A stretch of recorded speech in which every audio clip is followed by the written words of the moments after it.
అందరికీ praise lord. ఈరోజు ప్రపంచంలో క్రైస్తవుల శాతం పెరిగిపోతుంది అనే ఉద్దేశంతో భారతదేశంలో ప్రాముఖ్యంగా అనేక మతోన్మాద సంస్థలు క్రైస్తవ్యం మీద దాడి చేయాలి అనే ఉద్దేశంతో పనిచేస్తున్న క్రమంలో ఆ సంస్థలలో మతోన్మాద ఒక జాతీయ సంస్థ, ఆ సంస్థలలో పనిచేసినటువంటి ఒక సోదరుడు తన యొక్క తప్పును తెలుసుకొని, నేను పనిచేస్తున్నది ఒక మతోన్మాద సంస్థ కాబట్టి నిజంగా యేసు ప్రభు దేవుడు అని కట్టర్ హిందువుగా పనిచేసి, అలాగే అనేక మందిని గర్వాపసి చేసి రికార్డెడ్ ఎవిడెన్సులతో తను ఈరోజు యేసు ప్రభు నాతో మాట్లాడాడు, నిజంగా ఆయన లోక రక్షకుడు, నా పాపాన్ని పరిహరించడానికి వచ్చింది ఆ మహానుభావుడే అనే ఉద్దేశంతో మన ముందుకు వచ్చినటువంటి సోదరుడు దండి శివ. అందరికీ తెలిసినటువంటి పేరు దండి శివ. ఒక మతోన్మాద జాతీయ సంస్థలో పనిచేశాడు. ఇప్పుడు మన మధ్యలోనికి వస్తూ ఉన్నారు. ఆయనను ఈరోజు సత్కరించి, అలాగే వారి సాక్ష్యాన్ని, అలాగే వారి యొక్క విధానాన్ని మొత్తం కూడా మనం తెలుసుకొని అనేక మందిని మనము అవగాహన చేసి యేసు ప్రభు యొక్క మార్గంలోనికి నడిపించడానికి ఇది ఒక పనిగా మనకి ఉపకరిస్తుందని నేను ఆలోచిస్తూ ఉన్నాను. అందరికీ ప్రైజ్ లార్డ్. వీక్షించండి, అందరూ షేర్ చేయండి ఈ విషయాన్ని. Praise the lord sir. Praise the lord. Praise the lord sir. Shiva,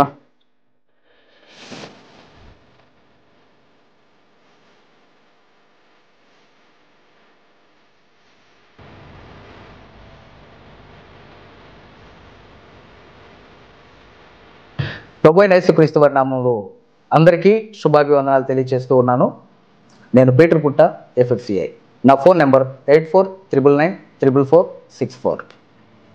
ఈ మధ్యకాలంలో అనేక మతోన్మాద ఛానల్స్లో మేము గర్వాపసి చేసామని చెప్పి ఫేక్ గర్వాపసిల్ని ప్రొజెక్ట్ చేస్తున్న ఈ రోజుల్లో నిజంగా మతోన్మాదంతో ఉక్కిరి బిక్కిరి అవుతూ క్రైస్తవ్యాన్ని ఏదో ముప్పు తిప్పలు పెట్టాలనే ఆలోచనతో వచ్చినటువంటి ఒక సోదరుడు ఈరోజు మన FFCI క్యాంప్ ఆఫీస్కి రావడం జరిగింది.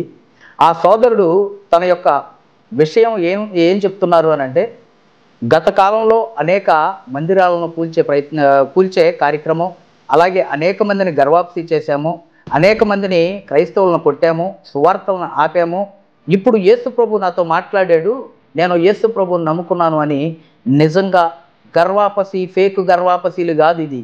నిజంగా యేసు ప్రభు వారితో మాట్లాడి నిజంగా వారు మారు మనసు పొంది యేసయ్య పాదాల దగ్గరికి వచ్చి తప్పైపోయింది ప్రభువా అని క్షమాపణ అడిగి ఈరోజు FFCI క్యాంప్ ఆఫీస్కి రావడం జరిగింది. వారి యొక్క ఇంటర్వ్యూ అనేక మంది మతోన్మాదులకి, అలాగే క్రైస్తవ్యం ముసుగులో ఉండి సరైనటువంటి మారు మనసు లేకుండా సందిగ్ధంలో ఉన్నటువంటి క్రైస్తవ సోదరులకు కూడా ఒక అవగాహన పూరితమైనటువంటి ఆలోచనను క్రియేట్ చేయడానికి వారు సజీవంగా మన మధ్యలో సాక్షిగా నిలబడిన ఈ వ్యక్తిని ఒక్కసారి చూడండి. ఆ సోదరుడి పేరు దండి శివ. మతోన్మాదులందరికీ తెలిసినటువంటి పేరు Dandi Shiva. Praise the lord sir. Praise the lord. ప్రేక్షకులందరికీ praise the lord. Dandi Shiva అనే మీరు ఏ ప్రాంతం మనుషులు, ఎక్కడి నుంచి మీ ప్రస్థానము, లేకపోతే మీ కుటుంబ నేపథ్యం ఏంటి, మీరు యేసు ప్రభువుని తెలుసుకోవటానికి గల కారణం ఏంటి? ముందుగా నా ప్రాంతం వచ్చేసి నేను ఎక్కువ పెరిగింది, నేను తర్వాత జీవించిన కాలం నాది వచ్చేసి బోయన్పల్లి, హైదరాబాద్ అనే. Bowenpally, Hyderabad, Secunderabad cantonment. Okay. డాడీది actually మా ప్రాపర్ వచ్చేసి డాడీది, మమ్మీది వచ్చేసి మన విశాఖపట్నం, పెందుర్తి. వివాహమైంది? వివాహమైందనియా, ఇద్దరు పిల్లలు కూడా ఉన్నారు. ఇద్దరు అబ్బాయిలు. Okay, very nice. మీరు గత కాలంలో మీ గురించి నాకు తెలియచేశారు. అయినప్పటికీ నేను మరొకసారి అడగటానికి గల కారణం ఏంటంటే, ప్రేక్షకులు లేదా వీక్షకులు అనేక మంది మతోన్మాదులు, క్రైస్తవులకి ఈ విషయం అవగాహన కావాలి. కాబట్టి మీరు గతంలో చేసినటువంటి ఎక్స్ హిందూ మర్దూక్ అని చెప్పి మీరు పేరు మార్చుకున్నారు కదా. ఎక్స్ హిందూ అంటే గతంలో మీ పేరు? గతంలో నా పేరు దండి శివ. నాకు ఇంకో పేరు కూడా ఉంది, బోయన్పల్లి శివ అని కూడా అంటారు. ఓకే. మీరు దండి శివగా ఉన్నప్పుడు మీరు చేసినటువంటి కార్యకలాపాలు ఏంటి? ముందుగా నేను చేసినప్పుడు కార్యకలాపాలు అంటే, కొంతమంది మతోన్మాదుల యొక్క స్పీచ్ వినడం, కొన్ని ఛానల్స్ చూడడం. సో ఇలాగ నాకు రాడికలైజ్ థాట్స్ అనేది నా దేశమే గొప్ప అనేది అఫ్కోర్స్ అది అందరికీ ఉండాలి. బట్ నా హిందూ ధర్మమే గొప్ప, నా దేవుడే దేవుడు అనే ఒక ఫీలింగ్స్ రోజు రోజుకి నాకు ఓకే. కొంతమంది మతోన్మాదుల యొక్క ఛానల్స్ చూడడము, లేదంటే వాళ్ళ యొక్క ఫేస్బుక్లో చూడడము, వాళ్ళు ర్యాలీలు పిలిస్తే వెళ్ళిపోవడము. సో అలా వెళ్తూ నాకు ఇంకా ఆ థాట్స్ పెరిగాయి హైదరాబాద్లో ఉన్నప్పుడు. ఓకే శివ, మీరు మధ్యలో మాట్లాడుతూ అనేక హిందూ ఛానల్స్ చూడటం ద్వారా నేను ఇలా మారానని అంటున్నారు కదా, ఈ హిందూ ఛానల్స్ యొక్క ప్రభావం యువత మీద పడుతుందంటారా? ఎక్స్పెషల్లీ టీనేజ్ అండ్ యూత్ మీద పడుతుంది అని. టీనేజ్ యువత మీద ఈ యూట్యూబ్ ఛానల్స్ లో వస్తున్నటువంటి మతోన్మాద వీడియోల ప్రభావం పడుతుంది. ఓకే, ఈ యువత ఈ రకంగా మారటానికి ఈ మతోన్మాద కార్యకలాపాలు చేస్తున్నటువంటి యూట్యూబ్ ఛానల్సే మెయిన్ ప్రభావం చూపిస్తున్నాయి అని చెప్పి మీరు చెప్తున్నారు. అవునండి, ఇప్పుడు యూట్యూబ్ ఛానల్స్ పెరిగాయి, బట్ ఒక 5-6 years బ్యాక్ అంతగా లేవు. ఇప్పుడు ఏదైతే పెద్ద పెద్ద సంస్థలు పెట్టుకున్నారో ఈ మతోన్మాదులు, అప్పుడు ఇంకా చిల్లరగాళ్ళు. అప్పుడు చిన్నగా ఉండేవాళ్ళే. సో ఫేస్బుక్లో ఫైట్ చేయడము, లేదంటే లైక్ ఏదైనా గణపతి ఉత్సవం ఉన్నప్పుడు కొంచెం అగెనెస్ట్గా కొంచెం ఉద్రిక్తభరితమైన హిందూ ధర్మం అంటే మాదే అన్నట్టు కొంచెం స్పీచ్లు ఇవ్వడము. ఓకే, సో అలాగా. ఓకే శివ, మీరు పేరు మార్చుకోవడానికి గల కారణం ఏంటి? పేరు మార్చుకోవడానికి కారణం, నేను ఒక మాజీ హిందూ అండ్ మర్దూక్ అనేది మన పరిశుద్ధ గ్రంథంలో, సో దేవుడు ద్వారా ఇప్పుడు నేను ఏదైతే మందిరానికి వెళ్తున్నానో ఆ మందిరం దైవజనం నాకు ఒక నూతన జన్మ ధరించిన తర్వాత, నూతన జన్మం నేను క్రీస్తు మార్గంలో స్వీకరించిన తర్వాత నాకు మర్దూక్ అనే మర్దూక్ ఫిలిపోస్ అనే పేరు. మర్దుకై తెలుగులో బైబిల్లో ఏమంటారంటే మర్దుకై అంటారు. అవును, మర్దుకై గురించి పౌరుషం కలిగినటువంటి వీరుడిగా బైబిల్లో వ్రాయబడి ఉంటుంది. మంచి పేరుని మీ ఫాస్టర్ గారు మీకు సెలెక్ట్ చేసి పెట్టారు, అందుని బట్టి వాళ్ళకు కూడా వందనాలు చెప్తున్నాను. అయితే ఇక్కడ మీరు మర్దూక్గా మారక మునుపు దండి శివగా ఉన్నప్పుడు మీరు ఒక సంస్థలో పనిచేశానని చెప్పారు. ఎస్, ఆ సంస్థ పేరుని మీరు హైడ్ చేద్దాం, ఎందుకనంటే తర్వాత మనం మాట్లాడదాం ఆ సంస్థ గురించి. అయితే నేను దాన్ని హైడ్ చేయకపోయినా సరే మీ ఫాలోవర్సు, అలాగే మీ నాయకులు, మీ అధినాయకులు, అలాగే మీ ద్వారా ఇబ్బందులు పడినటువంటి వ్యక్తులకి అందరికీ తెలిసిపోద్దని. కానీ ఒక సంస్థని డైరెక్ట్గా మాట్లాడేది వేరు, కానీ మీ ద్వారా నేను తెలియచేసేది వేరు. కాబట్టి నేను అది హైడ్ చేద్దాం అనుకున్నా, భవిష్యత్తులో నేను తెలియచేస్తాను.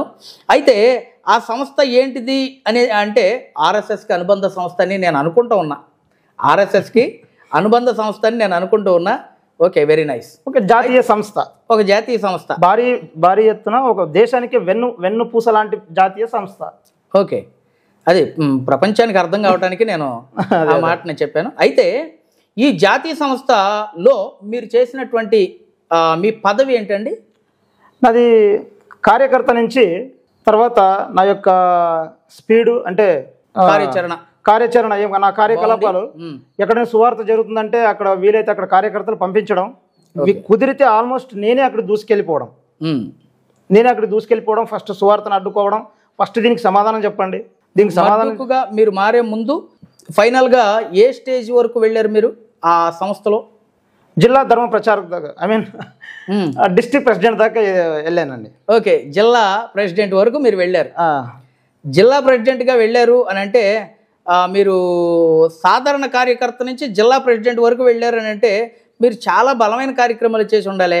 దానిలో ఆవేశం, ఏమేం కార్యక్రమాలు చేశారండి దానిలో? ఇప్పుడు హైందవంలో చైతన్యం తీసుకురావడం. హైందవ్యంలో ఒక జిల్లాకి 5 ప్రెసిడెంట్ ఉంటారు. జిల్లాకి ఫస్ట్ ఒక్కరు హెడ్ ఉంటారు, వాళ్ళని జిల్లా స్థాయి నాయకులను పిలుస్తాం. ఓకే, ఒక జిల్లాకి 5 జిల్లా ధర్మ ప్రచారకులు ఉంటారు. ఓకే, సో అంటే ఒక 5 ప్రెసిడెంట్ అనుకోవచ్చు మన అంగ్రేజీలా. ఓకే, సో వీళ్ళ కింద మండల్ కన్వీనియర్లు ఉంటారు. వీళ్ళ కింద మండల కన్వీనర్లు. మండల్ కన్వీనియర్లో మహిళ, ఇప్పుడు ఈ చెప్పింది వన్ సైడ్ అనేది మళ్ళీ మహిళ కూడా ఉంటారు. మహిళా ధర్మ విభాగం ఇందులో మహిళా విభాగం ఉంది, పురుషుల విభాగం ఉంది. ఓకే, సో మండల్ కన్వీనర్ కింద మళ్ళీ 4 మండల్ కన్వీనర్స్ ఉంటారు. వీళ్ళంతా మీరంతా ఏ కార్యక్రమాలు చేస్తారు అసలు? అఫ్ కోర్స్, ఇప్పుడు ఫర్ ఎగ్జాంపుల్ ఒక వీధిలో ఒక టెంపుల్ ఉంటుంది, అంతరించిపోతున్న భజన కార్యక్రమాలని మళ్ళీ ఉత్తేజపరచడం. పాత టెంపుల్ ఏదైతే ఉందో దానిలో అంతరించిపోతున్నటువంటి పాత భజన కార్యక్రమాలని, పాత టెంపుల్ అని కాదు, ఏదైనా temple, for intense new temple or old temple or middle temple, which one or the temple our culture, it's oldest culture, it's bhajan and వీధి దీప. సో ఇవన్నీ మళ్ళీ అవేర్నెస్ చేయడం. సో తద్వారా మన హిందూ ధర్మం మనది కదా అనేది అందరిలో ఒక ఐక్యత తీసుకురావడం. తర్వాత వీధిలో ఇప్పుడు తర్వాత ఇంకేముంటాయి, ఏదైనా ఫెస్టివల్స్ ఉన్నప్పుడు టెంపుల్స్ మీద వచ్చామా, షటగోపురం పెట్టుకున్నామా, తీర్థం తాగామా, వెళ్ళామా అన్నది కాకుండా వాళ్ళతో డిస్కస్ పెట్టాం. ఓకే, ఫర్ ఎగ్జాంపుల్ ఇప్పుడు మన సంఘంలో ప్రతి ఒక్కరు ఒక కుటుంబంలో ఉంటాం. ఓకే, ఒక్కరికి ఆరోగ్యం బాగలేకపోయినా క్రైస్తవ సమాజంలో ఆ యొక్క మందిరంలో ఎంతమంది ఉంటారో, ఒక్కరికి ఆరోగ్యం బాగలేకపోయినా, ఎవరికైనా ఎగ్జామ్ ఉన్నా, ఎవరికైనా ఆరోగ్యపరంగా సమస్యలున్నా, ఆర్థిక పరంగా సమస్యలున్నా, వాళ్ళకి ఒక మందిరంలో ఎటువంటిది ఉన్నా కూడా అందరూ కలిసి ప్రార్థన చేస్తారు. ఓకే, నన్ను అట్రాక్ట్ చేసింది కూడా ఫస్ట్ టైం చర్చ్ విషయంలో నాకు అదే అట్రాక్ట్ చేసింది. ఇన్ని చర్చిలు మీద కంప్లైంట్ చేసి ఇన్ని చర్చిలు నేను ఊహించాను, కానీ ఒక చర్చిలో ఉన్న అంత ఆప్యాయత, ప్రేమ అనేది నేను ఎప్పుడు రుచి చూడలేదు. Okay, that's matter. ఇక్కడ టెంపుల్లో ఇది కొత్తగా తీసుకొచ్చారు. Okay, this is copy our మనది. ఇది అంటే మాలంటోళ్ళ యొక్క ఆలోచనలు జనరేషన్ మారే కొద్దీ మన పాతలా కాకుండా ఇదే అక్కడ క్రైస్తవులు కట్టిపారేయడానికి, మమకారాన్ని పెంచి పోషించడానికి ఇది కూడా ఒక పాత్ర పోషిస్తుందని చెప్పి దీన్ని కూడా మనం అప్లై చేసుకున్నాం మన దాంట్లోకి. అంటే కోటలు పెట్టడం కూడా చేసేసారు, అంటే మన భాషలో కోటాలు పెట్టడం, దీపారాధన చేయటం. అంటే మీకు అక్కడ టెంపుల్లో దీపారాధన, మనకి ఇక్కడ ఆరాధన. అక్కడ జనాల్ని పోగేసి భజన కార్యక్రమాలు, ఇక్కడేమో మనకి ఆరాధనలో కూటం పెట్టి ఆరాధన చేయటం. అలాంటిది మీరు దీనిలో తీసుకుని వచ్చి టెంపుల్ కి ఈ వారం రాకపోతే మిగతా భక్తులు వాళ్ళ ఇంటికి వెళ్ళడం, ఏమా ఎందుకు అవ్వలేదు, ఎందుకు రాలేదు, బాగున్నారా, అసలు ఏమైంది, తీసుకోండి మీ పేరు మీద అర్చన చేయించాం, మీకు సేమ్ యాస్టిజ్ ఇందులో ఉన్నది కట్టి పరేయడానికి ఇది ఒక మంచి చాలా చాలా చక్కటి క్రైస్తవ సమాజాన్ని ఒక్కటిగా చేయడానికి ఇది చాలా చాలా అద్భుతమైన కార్యక్రమం. ఇది వచ్చే వారం కోటానికి మీరు కూడా రండి అని చెప్పి మళ్ళీ అలాగా వెళ్ళి తీసుకొని రా. ఇది వర్క్ అయింది సార్, ఇది బాబు వర్క్ అయింది. సో ఇలాంటివి తర్వాత పౌర్ణమి రోజు ప్రతి ఇంటింటికి వెళ్ళడం, వాళ్ళని పలకరించడం, బాగున్నారా, ఈ రోజు మందిరానికి రాలేదు, అలాగే ఒక ఎవరి ధర్మం కోసం వాళ్ళు బలపరుచుకోవటం, అవేర్నెస్ చేసుకోవడం, మంచిదే. వాళ్ళ పని వాళ్ళు చేసుకుంటారు, మంచిదే, అక్కడ వరకు మంచిదే. మరి ఈ మధ్యలో దాడులు జరగటం, క్రైస్తవుల మీద, చర్చిల మీద దాడులు జరగటం, సువార్థికులను కొట్టడం, దానిలో మీ పని ఏమైనా, మీ పాత్ర ఏమైనా ఉంటుందా? ఇవి చేసుకుంటూనే మేము ఎక్కడైనా సువార్తలు జరుగుతున్నాయంటే ఫర్ ఎగ్జాంపుల్ పలానా మండల్, పలానా వార్డు, పలానా ఏరియా, ఇది సిటీ అయితే, ఊరైతే పలానా మండలం ఊరు, పలానా గ్రామం, పలానా వీధి సువార్త జరుగుతుంది అన్నప్పుడు అక్కడ ఉన్న వాళ్ళు మనకి ఇన్ఫార్మ్ వచ్చినప్పుడు అక్కడ ఉన్న కార్యకర్తలు మేము యాక్టివేట్ చేస్తాం. ఫర్ అక్కడ ఏమన్నా అవ్వలేదు, కార్యకర్తలు యాక్టివేట్ అవ్వలేదంటే నా యొక్క ఉద్దేశం అయితే నేనైతే ఫస్ట్ నేను సువార్త అనగానే ఫస్ట్ నేను అడ్డుకోవడానికి ముందు ఉంటాను. సో ఒక 20-30 కిలోమీటర్స్ అంటే వెళ్ళిపోయి ఫస్ట్ సువార్త అడ్డుకోవడం, వాళ్ళు మీరు చట్టబద్ధంగా ఏం చేస్తున్నారు, ఎలా చేస్తున్నారు. మేము అడిగేది ఏంటంటే యాక్చువల్లీ చట్టబద్ధంగా సువార్త చేయొచ్చు, చేయాలి కూడా. కాకపోతే చిన్న చిన్న పొరపాట్ల వల్ల సువార్తనే క్యాన్సిల్ అయిపోతున్నాయి. మీరు అంటే నేను చెప్పేది ఏంటంటే, మీరు చూడండి, సువార్త ప్రకటిస్తూ వెళ్తున్నప్పుడు అంటే ఈ రూట్ లో కాకుండా అడిగిన దానిలో ఇక్కడ ప్రశ్న ఏంటంటే, మీరు గతంలో సువార్తలు ఆపారా? చాలా వరకు ఆపాను. ఎన్ని సువార్తలు ఆపారు? పాస్టర్లు చొక్కాలు కూడా చింపాను. పాస్టర్లు చొక్కాలు చింపారు, బైబిల్ కింద కూడా పారేసి. ఓకే, సువార్తలు ఎన్ని ఆపి ఉంటారు? మినిమం ఒక 60-70 సువార్తలు ఆపింటాను నేను. ఒక 60-70 ఇన్సిడెంట్లు మీరు క్రియేట్ చేసి అక్కడ సువార్తలను ఆపి మీ టీంతో వెళ్ళేవాళ్ళ, సింగిల్గా వెళ్ళేవాళ్ళ? మీరు సింగిల్ వెళ్ళలేదు, సింగిల్గా వెళ్ళిన ఒక 7-8 ఉంటాయి అంతే. మన నార్త్ వలస అటు సైడు ఆనందపురము, అటు సైడు మన ఈ ఏరియా అంతా సింగిల్గా వెళ్ళినవే, ఎందుకంటే ఆల్రెడీ అక్కడంతా మా ఏరియా కొంచెం స్ట్రాంగ్ అది. ఓకే, తర్వాత పరవాడ ఇటు సైడ్ అంతా సింగిల్గా వెళ్ళిపోతాం. ఆ గ్రామాన్ని బట్టి విజయనగరం ఇటు సైడ్ అయితే ఆల్రెడీ మేము వెళ్ళేసరికి అక్కడ ఆల్రెడీ కూరగాయలు అంటే పిల్లలు కుర్రోళ్ళు రెడీగా ఉంటారు. సో అక్కడ హిందూ కుర్రోళ్ళు, అలాగే మీ సంస్థకి సంబంధించినటువంటి అనుబంధంగా ఉన్నటువంటి కుర్రోళ్ళు. పాస్టర్ మీద కూడా మ్యాన్ హ్యాండ్లింగ్ వరకు ఎందుకు వెళ్ళొద్దంటే, చాలా వరకు పాస్టర్స్ అయ్యా ఓకే అయ్యా మీకు ఇష్టం లేదు కదా అయ్యా, సరే అయ్యా ఓకే దేవుని దీవించిన కాక అని చెప్పి చాలా మంది ఊరు సువార్త క్యాన్సిల్ చేసుకుని వెళ్ళిపోయిన వాళ్ళు చాలా మంది ఉన్నారండి. వెళ్ళిపోయిన వాళ్ళని కూడా వెనకాల తరిమి కొన్ని వీడియోల్లో చూస్తున్నాం. అంటే నినాదాలు చేస్తాం. అదొక మత పిచ్చి. అదొక మత పిచ్చేనా? మత పిచ్చి అది. మత పిచ్చి కాకుండా ఇంకేంటి మరి. ఓకే. ఆయన అంత మర్యాద ఇచ్చి అయ్యా వెళ్ళిపోతాం అయ్యా మీకు ఇష్టం లేదు కదా సంతోషం అని చెప్పి ఊరు వదిలేసి వెళ్ళిపోయేటప్పుడు మళ్ళీ అది ఏదో మేము ఏదో యుద్ధం గెలిచామన్నట్టు ఒక కేకలు వేయడం రంకులు వేయడం నినాదాలు చేయడం అనేది అది కరెక్ట్ కాదనేది నేను చేసినోడే అలాగా. ఓకే.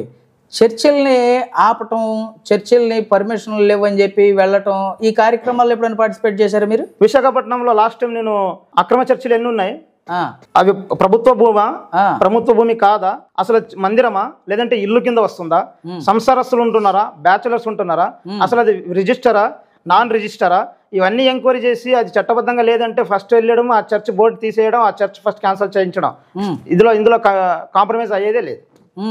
ఇలా చాలా చేశాం. మరి అలా చేయటం ద్వారా మీకు వచ్చే లాభం ఏంటి అసలు? మాకేం లాభం వస్తుందంటే ఈ రోజుకి అమ్మాయి నా దేశాన్ని నా ధర్మాన్ని ఇంత కాపాడుకున్నాను బా. అంతేగాని ఇక సెక్యులర్ ఆలోచనలు కానీ లేకపోతే ఆయన మనిషే కదా, వాళ్ళు చర్చి వాళ్ళ మతం కదా, ఈ భావాలు ఏముండవు మాకు. అప్పుడు ఉన్నప్పుడు వీళ్ళు మనుషులే కదా అనే ఆలోచన వచ్చేది కాదు, వీళ్ళు దేశద్రోహులు కదా అనే ఆలోచన వచ్చేది. చాలా తీవ్రవాద భావజాలాలతో ఉన్నారు మీరైతే. చాలా అంతే కదా. ఇప్పుడు ఎదుట నాకు ఒక హిందూ కనిపించాడు అని అంటే నమస్కారం కోటేశ్వరరావు గారు అంటా నేను ఖచ్చితంగా. అంటే మీరు జై శ్రీరామ్ అంటారా? అయితే మీరు జై శ్రీరామ్ అంటారా? అసలు ససేం రా చచ్చినా అన్నాం. ప్రైజ్ ద లార్డ్ అంటే ప్రైజ్ లార్డ్ అంటే ప్రైజ్ లార్డ్ అంట. మరి మీరు ఎక్కడ ఉంది సెక్యులర్ భావం? సెక్యులర్ భావం ఎక్కడ ఉంది? సెక్యులర్ భావం అంటే మతం వేరు, సెక్యులర్ కి సామాజికం వేరు. మతం అని అంటే ఇప్పుడు నాకు ఇష్టం లేనటువంటి వ్యక్తిత్వాన్ని నేను సెక్యులర్ భావాలు ఉన్నాయి కదా అని చెప్పి నేను వ్యక్తిత్వాన్ని నేను చంపుకోలేను కదా. అది నా వ్యక్తిత్వం, నా భక్తి, నా పర్సనల్ అది. అంతేగాని సామాజికంగా వచ్చేసరికి ఆయన హిందూ అయినప్పటికీ కూడా నమస్కారం సార్ అంట. అది కనబడితే దేశ పౌరుడిగా దేశ పౌరుడిగా ఈ మధ్యలో చాలా చక్కగా మాట్లాడారు WCM కిరణ్ పాల్ గారు కూడా. అందుకే మీతో అది అనిపించాను నేను. అనిపించారా? సో మాకు క్రైస్తవులు కనబడ్డు, ఇంకా ఎక్కువ క్రైస్తవ స్త్రీలు కనబడ్డప్పుడు, క్రైస్తవ పురుషులు పాస్టర్లు కనబడ్డైతే దేశానికి దేశ ద్రోహుల్ని తయారు చేస్తున్న తీవ్రవాదులు పాస్టర్లు అనేది మా ప్రగాఢమైన నమ్మకం. దేశానికి దేశ ద్రోహులను తయారు చేస్తున్న తీవ్రవాదులు పాస్టర్లు అంటే ఒక చర్చ్ అనేది దేశ ద్రోహులు తయారు చేసే మ్యానుఫ్యాక్చరింగ్ సెంటర్. అంటే ఒక మాట, మీకు దీన్ని నేర్పిస్తారా లేకపోతే మీకు ఇంటెన్షనల్లీ అది తయారైపోద్దా? ఇది సోషల్ మీడియా ద్వారా ఇప్పుడు అనిపిస్తుంది. వాళ్ళని చూసి వాళ్ళ మాటలు విని వాళ్ళని నేను నాలో ఇన్వాల్వ్ చేసుకున్నందుకే నాకు ఎంత గలీజుగా అంటే ఇవన్నీ నేను చేసినానని చెప్పి ఎంత మోకరిల్లి ఏసై దగ్గర ఎంత కన్నీరు కార్చి ఆయన ఎప్పుడైతే నేనే విశ్వానికి అధిపతి, నేనే నాయకుడు, అసలైన లోకరక్షకుడు నేనే, నీలో ఉన్నది కూడా నేనే అని ఆయన ఎప్పుడైతే నిరూపించుకున్నారో దాదాపు వారం రోజులు నా మీద నాకు చాలా ఆశయం వేసింది. ఇప్పుడు మీరు అడిగిన ప్రశ్నకి అంటే ఇప్పుడు మిమ్మల్ని ఈ మాటని ఒకసారి నాకు చెప్పండి. ఓకే. పాస్టర్లు దేశద్రోహుల్ని తయారు చేసే మ్యానుఫ్యాక్చరింగ్ చర్చిగా ఏర్పాటు చేసి దేశద్రోహులను తయారు చేస్తున్నారు అన్నారు కదా. మరి ఇప్పుడు మీరు పాస్టర్లని ఎలా అభివర్ణిస్తారు? ఇప్పుడు దండి శివగా ఉన్నప్పుడు అలాగే, ఇప్పుడు ఎక్స్ హిందూ మర్దుగ్గా ఉన్నప్పుడు. ఇప్పుడు నా స్టేట్మెంట్ ఏంటంటే చాలా వరకు పాస్టర్లు అనేవాళ్ళు దైవజనులు. ఓకే, ఇది అందరికీ తెలుసు. కానీ ఇప్పుడు నేను కళ్ళారా అసలు ఒక చర్చ్లో ఏం జరుగుతుందన్న విషయం నాకు తెలియదు దండి శివగా ఉన్నప్పుడు.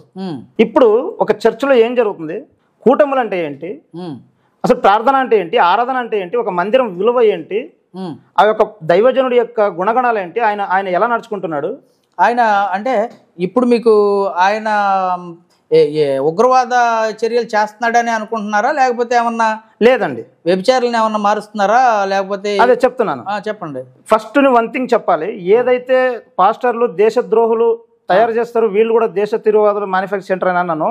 కానీ యేసుక్రీస్తులు వారు నా తండ్రి నా యేసయ్య నాకు ఫస్ట్ టైం చర్చ్కి వెళ్ళాలి, మరి ఏ చర్చ్కి వెళ్ళాలి అని అన్నప్పుడు ఆయన నడిపించిన చర్చ్లో ఏం చేయాలో తెలియక నేను ఏదో ఒక మూలలో చైర్లో కూర్చుంటే అక్కడ నా దైవజనుడు బోధిస్తున్న వ్యక్తి ఆయన పోడియం ఆయన ముందు భారతీయ దేశపు త్రివర్ణ పతాకం రెపరెపలాడుతుంది. వండర్ఫుల్. సో ఏదైతే భారతదేశం యొక్క త్రివర్ణ పతాకం రెపరెపలాడుతుందంటే అప్పటిదాకా నాకున్న ఫీలింగ్ ఏంటి, ఒక చర్చ్ మందిరానికి వెళ్ళినప్పుడు నాకు కనబడింది ఏంటి. సో ఇక్కడ నేను కూడా ఈ క్రెడిట్ అంతా యేసుక్రీస్తు వరకు ఇవ్వడానికి నేను ఇష్టపడుతున్నా. ఓకే. అంటే నా మనసులో అంటే అసలు తీవ్రవాదులు వీళ్ళు కాదు, అసలైన తీవ్రవాది ఆలోచనతో ఉన్న ఒక కట్టరు, ఒక రాడికలిజం ఆలోచన ఉన్నది నేను. నా బిడ్డలు కాదు అని చెప్పి అలాంటి చర్చికి తీసుకెళ్ళి ఆయన అక్కడ వదిలేసి కూర్చోబెట్టారనేది నేను యేసుక్రీస్తు వారికి ఈరోజు కృతజ్ఞత తెలుసుకుంటాను. అంటే ఇక్కడ మీరు రాడికల్ భావజాలాలతో తీవ్రవాదులను తయారు చేస్తున్నారు చర్చిలో అని అన్నారు కదా, దానిలో ఇప్పుడు తీవ్రవాదులను తయారు చేస్తున్నారా లేకపోతే పాపంలో మంచి జీవితాన్ని ఇస్తున్నారండి, మంచి జీవితాన్ని ఇస్తున్నారు. మాస్టర్లు తీవ్రవాదులు తయారు కాదు, తాగుడు మానిపిస్తున్నారు, తర్వాత అబద్ధాలు చెప్పొద్దు అంటున్నారు. ఓకే ఓకే ఇప్పుడు నేను చాలా నా కళ్ళ ముందే చూస్తున్నా. నేను యేసుక్రీస్తు వారు పంపించిన నా దైవజనులు ఒకరేనా అంటే కాదు. పాస్టర్ ఫెలోషిప్ మీటింగ్ అంటే ఇంకా నాకు అంతగా ఇంకా క్రైస్తవ భాష కూడా నాకు ఇంకా అంతగా అబ్బలేదు, క్షమించాలి చూస్తున్న ప్రేక్షకులు కూడా. సో వాళ్ళు అబద్ధాలు ఆడొద్దు అంటారు.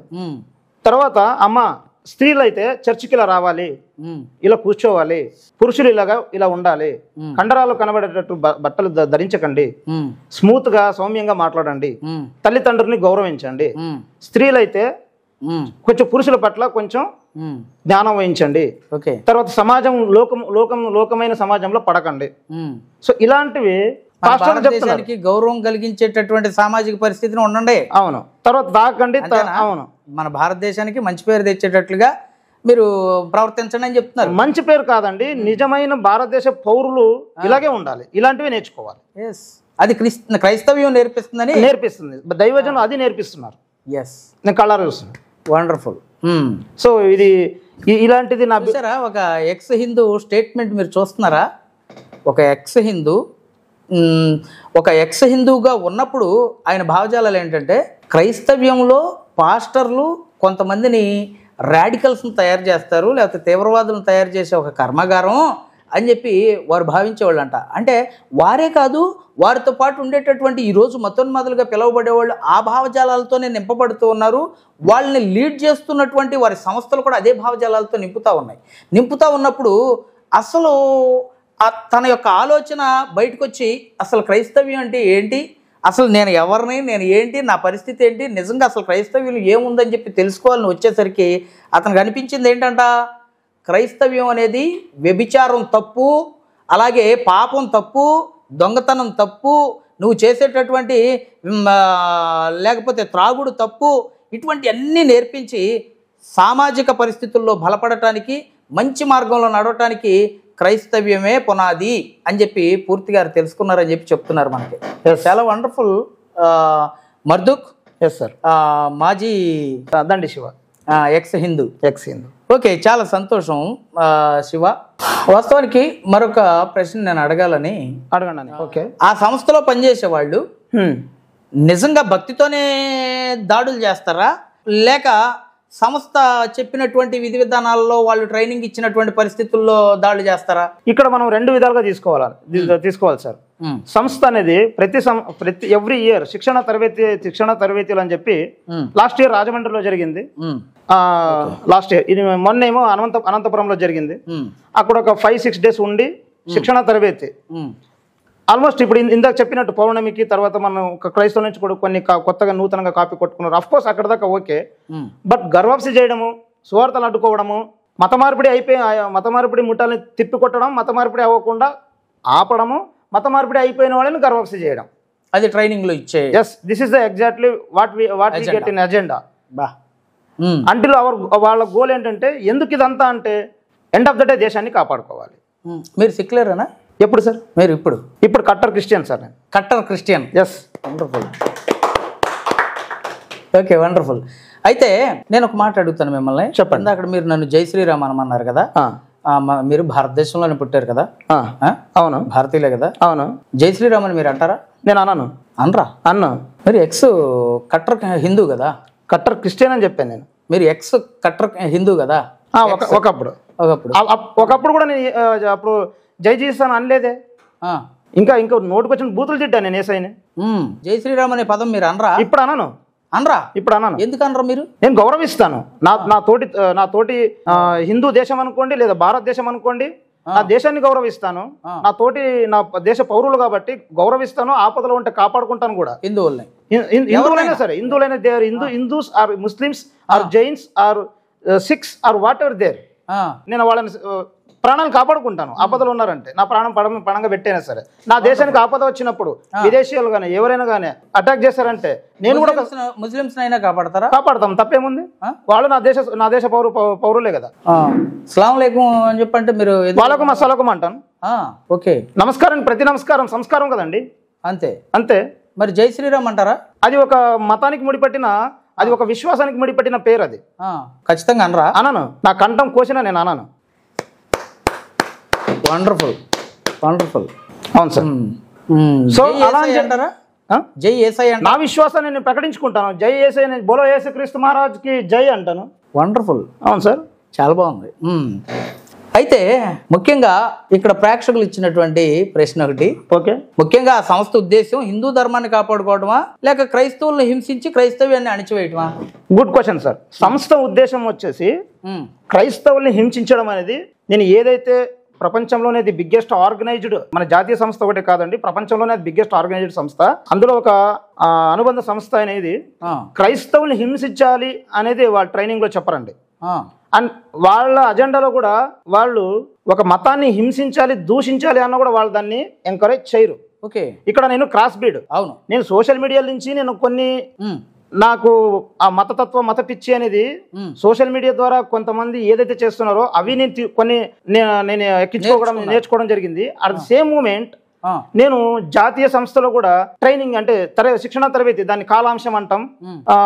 సో ఆ కాలాంశంలో నేను ఆ ట్రైనింగ్ శిక్షణ తరబేతి తర్వాత ఇక్కడ ధర్మ జాగరణ చేస్తే అక్కడ ధర్మాన్ని కాపాడుకోవాలి, అక్కడ ఎలాగైనా సరే ధర్మాన్ని కాపాడుకోవాలి అనేది సోషల్ మీడియాలో మొదలు నేర్పిస్తున్నారు. ఓకే, ఇక్కడ సంస్థ దేశాన్ని ధర్మాన్ని ఇలాగే కాపాడుకోవాలి అనేది ఇది నేర్పిస్తుంది. ఓకే, అంటే లాట్ ఆఫ్ డిఫరెన్స్ ఉంది. ఈ ట్రైనింగ్ లో కొంతమంది మతోన్మాదులు వస్తారంట, నిజమేనా? ఈ ట్రైనింగ్ మీరు ఇచ్చే దగ్గరికి అంటే లాస్ట్ టైం వస్తారు సార్. అవును, లాస్ట్ టైం ఒక లలిత్ కుమార్ అనే ఒక మతోన్మాదు వచ్చారు.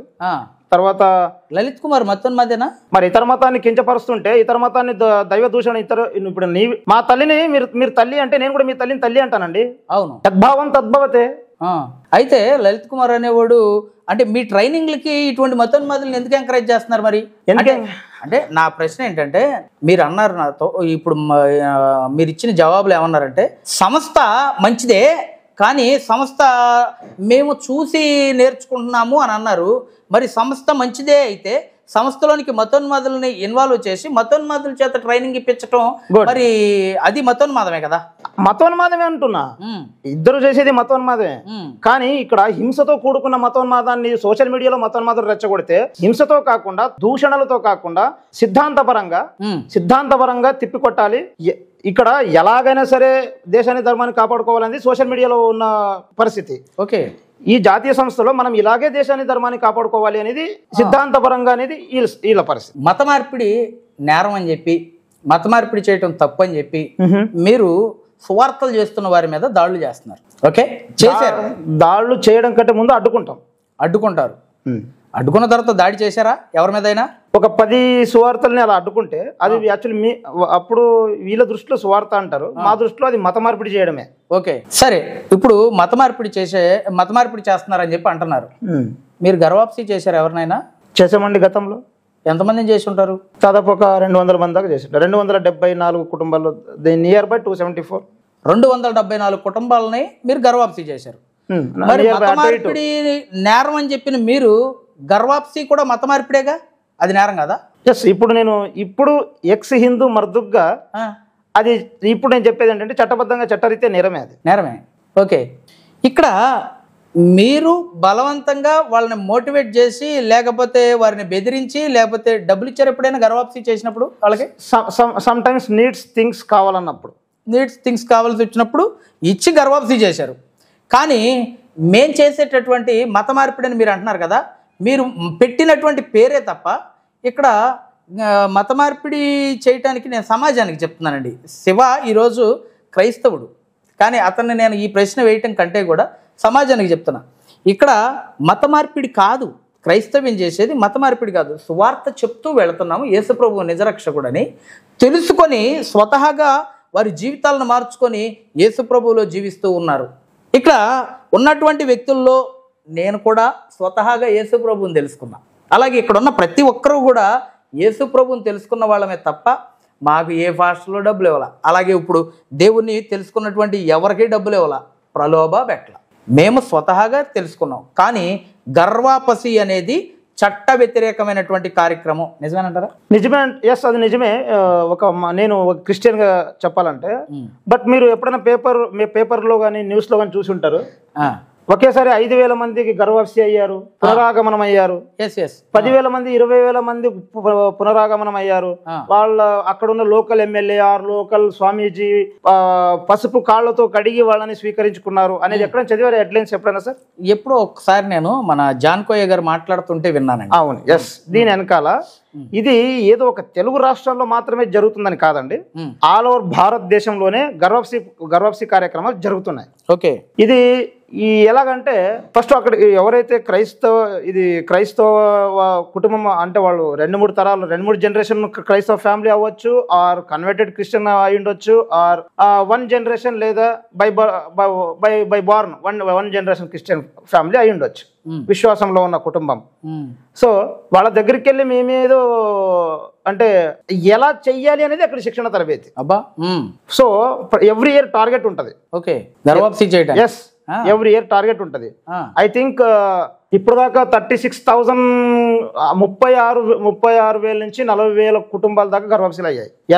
దాదాపు ఒక 70-80 లక్షల మంది మత మార్పిడికి గురి కాకుండా చైతన్యపరిచాం. ఇప్పుడు వీక్ మైండెడ్ గానీ అంటే అప్పుడు మా ఆలోచనలు ఎక్కడైతే సువార్త జరిగిందో అంతకు ముందు రోజు అయినా సరే, అంతకుముందు రోజు సువార్త అయిపోయింది అన్నప్పుడు కూడా టక బైబిల్ పరిశుద్ధ గ్రంథం కాదు, బైబిల్ పరిశుద్ధ గ్రంథంలో ఇవి ఉన్నాయి, ఇవి ఇలా తిప్పి కొట్టండి, ఇవి అడగండి. ఇన్ కేస్ అందులో చదువుకున్న వాళ్ళు ఎవరైనా ఉంటే లేడీస్ ఫస్ట్, ఎక్స్పెషల్లీ లేడీస్, చూడమ్మా నువ్వు స్త్రీ కదా, బైబిల్ పరిశుద్ధ గ్రంథంలో స్త్రీకి ఎక్కడ స్థానం ఉంది? ఓకే. సో అంటే అక్షరార్థం తీసుకుని ఏదైనా ఏ గ్రంథమైనా చూడండి, అక్షరార్థం అర్థం చేసుకుంటే అది అంతగా అర్థం కాదు. సో నేను ఈరోజు చెప్పేది అంటే బైబిల్లో ఒకప్పుడు నేను అక్షరార్థంగా తీసుకుని అందులోనూ ఈ దేశానికి ఒక పట్టిన దరిద్రం ఈ క్రైస్తవం అనేది నేను ఆల్రెడీ మైండ్ లో ఫిక్స్ అయిపోయాను కాబట్టి, సో నేను అందులో నేను నా కంటికి ఎలాగైతే కనబడుతుందో అలాగే నేను ఎక్స్ప్లెయిన్ చేసి ఇంకా నేనే స్వయంగా దాని మీద పాంప్లెట్స్ కూడా రాశాను. ఈ పాయింట్లో ఒకసారి మతోన్మాదంతో కొట్టుకుంటున్నటువంటి వారికి బైబిల్ అక్షరార్థం కాదని ఒకసారి మీ మాటల్లో చెప్పండి. సో చూస్తున్న మతోన్మాదులారా, మరి సార్ యొక్క స్టేజ్ కి సార్ యొక్క జాతీయ సంస్థ అధ్యక్షులు ఆయన ముందు మరి ఆయన పేరైతే ఆయన మీ పేరు చెప్పేంత మీకు అర్హత లేదు. కానీ మిమ్మల్ని మీలాంటి ఛానల్స్ చూసి మీలాంటి యొక్క ఉపదేశాలు విని మీరు యొక్క గలీజ్ మాటలు వల్గర్ భాషలు క్రైస్తవుల యొక్క స్త్రీలు ఇదే మరియమ్మ, ఇదే ఒక జీసస్ ఇలాంటి పుత్రుడే, ఒక మందిరాలంటేనే వేశ్య గృహాలు అని చెప్పి అరే గోపి సనాతన సేన మీలాంటి వాళ్ళు భారతదేశంలో మత కల్లోలాన్ని సృష్టించడానికి తయారయ్యారు. కరుణాకర్ లేనిపోని గర్వాపసిలు చూపిస్తున్నావు. తర్వాత చిన్న మీలాంటి వాళ్ళని చూసుకుని చాలా మంది ఉద్రేక్తులు అయ్యి చాలా మంది యువకుల్లో కూడా రాడికలిజం ఎక్కువ అవుతుంది. నేను ఒకటే అడుగుతున్నా, కరుణాకర్ ఎప్పుడైనా కానీ మరియమ్మ తల్లిని లాభాష ఆడలేదు. ఎందుకు ఆడలేదు? ఆయన ఎంత మతోన్మాదైనా సరే కరుణాకర్ ఒక సిద్ధాంతం మీద తీసుకెళ్తాడు. ఆయన వే వేరు. సో ఆయన ఎటు చూసినా ఒక్కొక్కరు ఒక్కో రకంగా ఫైట్ చేస్తారు. బట్ కరుణాకర్ మాత్రం ఎప్పుడు వల్గర్ భాష మాట్లాడలేదు. ఎక్కడో ఒక్కొక్కసారి రేర్ ఆఫ్ టైం. అరే గోచి సనాతన సేన నువ్వు మాత్రం ఒక క్రైస్తవ విశ్వాసాన్ని కొన్ని కోట్ల మంది తల్లిగా భావించే ఒక తల్లిగా పరిపూర్ణ మనసుతో మందిరం అని ఫీల్ అవుతారు. వాళ్ళని వేశ్య గృహాలు అంటావు గోపి సనాతన సేన. తర్వాత కోట్ల మంది తల్లిగా అమ్మగా భావించే మరియమ్మని మాత్రం నువ్వు ఆ భాష వాడుతున్నావు. ఇవి నీలాంటి వాళ్ళు ఎక్కడైనా క్రైస్తవులు సువార్త కనబడితే కొట్టండి, తిప్పికొట్టండి, చొక్కాలు చింపండి. ఆ స్త్రీలైతే ఏది నెట్టండి, వాళ్ళ మీద నీళ్లు చల్లండి, కుంకుమ పెట్టండి, పసుపు పెట్టండి. ఇలాంటివి ఆరా నేర్పించేది వద్దు. సమాజంలో అల్లకల్లోలం తీసుకురావడానికి ట్రై చేయొద్దు. గోపి సనాతన సేన చిన్న మతోన్మాదుల ఛానల్ నీలాగా చూసుకుని ఆ కిరణాస్త్రం అని చెప్పి ఇలా నీలాగా చూసుకుని మాలాంటి వాళ్ళు కూడా నేను కూడా నిన్ను చూసుకుని ఇన్స్పిరేషన్ తీసుకుని ఒక ఛానల్ ఓపెన్ చేశా. ఇప్పటికీ ఆ ఛానల్లో నేను మరియమ్మని ఏ భాష మాట్లాడిన దానికన్నా ఇన్స్పిరేషన్ నువ్వే. సో మీలాంటి వాళ్ళు ఒక జాతీయ సంస్థ కూడా మతోన్మాదం కార్యకలాపాలు జరుగుతుంది, కానీ అది ఒక రూట్లో జరుగుతుంది. సో ఇటువంటి ఫస్ట్ ఇటువంటి వారు గోపి సనాతన సేన వాళ్ళు మా పేరు చెప్పుకోవడానికి ధైర్యం ఉండదు, తర్వాత వాళ్ళ అడ్రస్ చెప్పుకోవడానికి ధైర్యం ఉండదు సార్. ఇటువంటి వారు అలా చేస్తారు. ఫేస్ చూపించడానికి ధైర్యం ఉండదు, ఫేస్ చూపించుకోవడానికి ధైర్యం. సార్ ఇప్పుడు నేను ఓపెన్గా అడుగుతున్నాను, ఇప్పుడు కొన్ని కోట్ల మంది తల్లిని వీళ్ళు లా అంటే మరి వీళ్ళు విశ్వాసాన్ని లా అనొచ్చు నేను ఒక కట్టర్ క్రిస్టియన్గా, కానీ నేను అన్నాను. ఎందుకన్నాను? నాకు నా ప్రభు అలాంటి సంస్కారం నేర్పించలేదు. బైబిల్ పరిశుద్ధ గ్రంథం అక్షరార్థంగా చూసుకుంటే మీకు ఓన్లీ ఈ గ్రంథం పరిశుద్ధ గ్రంథంలో ఒక్క వ్యతిరేక భావనతో మీరు చదివితే గోపి సనాతన సేన తర్వాత మతోన్మాదులై ఉండొచ్చు, చూస్తున్న సామాన్య ప్రజలు కూడా చెప్తున్నా, ఏదైనా మత గ్రంథాన్ని మీరు వ్యతిరేక భావంతో చూస్తే మీకు వ్యతిరేకమే కనిపిస్తుంది. అందులో మీలాంటి భూత మతోన్మాదులు చదివితే మీకు భూతే కనిపిస్తుంది. అంటే అమ్మ మీ ఇంట్లో వాళ్ళ అమ్మని కూడా మీరు భూతులాగా చూసే అంత కళ్ళు కామాందుకులు అయిపోయారు మీరు. సో ఈరోజు నేను చెప్తున్నా, ఎక్స్ హిందూ మర్దుగ్గా ఇందులో జీవం ఉంది. ఆమేన్. ఇందులో నీతి ఉంది. ఇందులో ఒక మనిషిని పాపపు జీవితంలో నుంచి తీసివేసి నిత్య లోకానికి తీసుకెళ్లే మార్గం ఉంది. ఆమేన్. ఆమేన్ సార్. ఆమేన్. ఓకే, చాలా చక్కటి విషయాన్ని మతోన్మాదులకు చెప్పారు. అయితే మీరు చెప్పేటటువంటి ఎవరో కరుణాకర్ అన్నారు కదా, అతను తక్కువేం కాదు, అతను చాలా దారుణమైనటువంటి మాటలు మాట్లాడాడు. ఈ మధ్యకాలంలో వాడు ఏదో యానివర్సరీ చేశాడు, వాడు తిక్కల మాటలు మాట్లాడాడు. ఒక్క చర్చి కూడా లేకోకుండా అయిపోద్దేమో, నా బతుకు భయం వేస్తుంది, నాకు ఒక్క చర్చి కూడా లేకుండా చేస్తానని చెప్పి వాడు గంభీరంగా ఏడ్చాడు పాపం. ఇటువంటి విధానాల్లో గంభీరంగా ఏడవడం సార్. ఓకే ఓకే, వాడు చాలా గంభీరంగా ఏడ్చాడు పాపం. ఏడ్చి వాడు మీరు చెప్పినట్లుగా ఈరోజు యువతని అలాగే అవగాహన లేనటువంటి కొంతమంది హైందవుల్ని వాళ్ళని ఈ మార్గం వైపుకి మరల్చడానికి చాలా ప్రయత్నాలు చేస్తున్నారు వీళ్ళు. మీరు ఎలాగైతే నిజం చెప్తున్నా నేను, మీరు అమాయకంగా వెళ్ళిపోయి ఆ హిందుత్వంలో కట్టర్ హిందూగా మారిపోయి అలాగా చేశారని నేను అనుకుంటున్నా. మీకు తెలివి వచ్చేసరికి యేసు ప్రభు చేతిలో బైబిల్ పెట్టేసాడు మీకు. నిజంగా ఈరోజు మీరు వాళ్ళకు కూడా తెలివి ఒక రోజు వస్తుందని చెప్పి నేనైతే ప్రార్థన చేస్తున్నా వారి కొరకు. లేకపోతే ఈ బాటికి నాకున్న పరిజ్ఞానం బట్టి ఒక్కొక్కడి మీద ఒక 50-60 కేసులు పెట్టేసి మక్కలు ఎరగదీయించేసేవాడిని అండి. ఒక్కొక్కరిని ఈ వెధవులు ఉన్నారు కదా మతోన్మాదులు, వీళ్ళందరూ మక్కలు ఎరగదీయించేసేవాడిని. అందరూ అనుకుంటూ ఉంటారు, సేవకులు కూడా అనుకుంటారు, పీటర్ గారు ఎందుకు వదిలేశారు వీళ్ళని, ఈ కేసులు పెట్టవచ్చు కదా అనుకుంటారు. నా ఉద్దేశం అది కాదు. ఏ రోజుకైనా ఎట్టి పరిస్థితుల్లోనైనా వారు యేసయ్య పాదాల దగ్గరికి వచ్చి మీరు ఎలా అయితే నా ఎదురుగా కూర్చొని నేను ఎక్స్ హిందూ అని చెప్పి మీరు చెప్తున్నారో, అలాగే రేపొద్దున ఇదే ప్లేస్లో కరుణాకరణ కూర్చోబెట్టి నేను ఎక్స్ హిందూని అని చెప్పి చెప్పిస్తా. ఆమేన్. ఇదే ప్లేస్లో లలిత్ గారిని ఇదే ప్లేస్లో నేను ఎక్స్ హిందూ అని చెప్పి వాడికి చెప్పించి నేను క్రైస్తవునిగా మారటానికి నా ప్రభువే నాకు సహాయం చేశాడని చెప్పి చెప్పిస్తా. ఏదో రోజు మీకు ఈరోజు తెలివి వచ్చినట్లుగా రేపొద్దున వాళ్ళకు కూడా తెలివి వస్తుంది సార్. అంటే ఇక్కడ మనం గ్రంథాలు కూడా పరిశీలించాలి సార్. మనం హిందూ సనాతన గ్రంథాలు కూడా నేను ఒకప్పుడు నేను బైబిల్ని కూడా దాదాపు చాలా వరకు రీసెర్చ్ చేశాను. అంత రీసెర్చ్ చేసి దాదాపు ఒక 2 నుంచి 3 లక్షల దాకా నేను పుస్తకాలకే ఖర్చు పెట్టుంటాను. చాలా కొన్ని ఫారెన్ తెప్పించుకోవడం అవి. కానీ అక్కడ కూడా నేను వ్యతిరేక భావంతో చదివితే అర్థం కాదు సార్, అక్షరార్థం ఎప్పటికీ అర్థం కాదు. ఓకే, అయితే ఇక్కడ ప్రేక్షకులైనటువంటి సోదరులు వాళ్ళు ఇచ్చినటువంటి ప్రశ్న ఏంటంటే, సాటి మనిషిని కూడా కొట్టే అంత విద్వేషం మీ ధర్మం నేర్పించిందా? అంటే ఆ టైంలో మీ ట్రైనింగ్ నేర్పిస్తుందా, లేకపోతే ఆ ధర్మమే అటువంటి ద్వేషపూరితమైనటువంటి భావాలని నేర్పిస్తుందంటారా?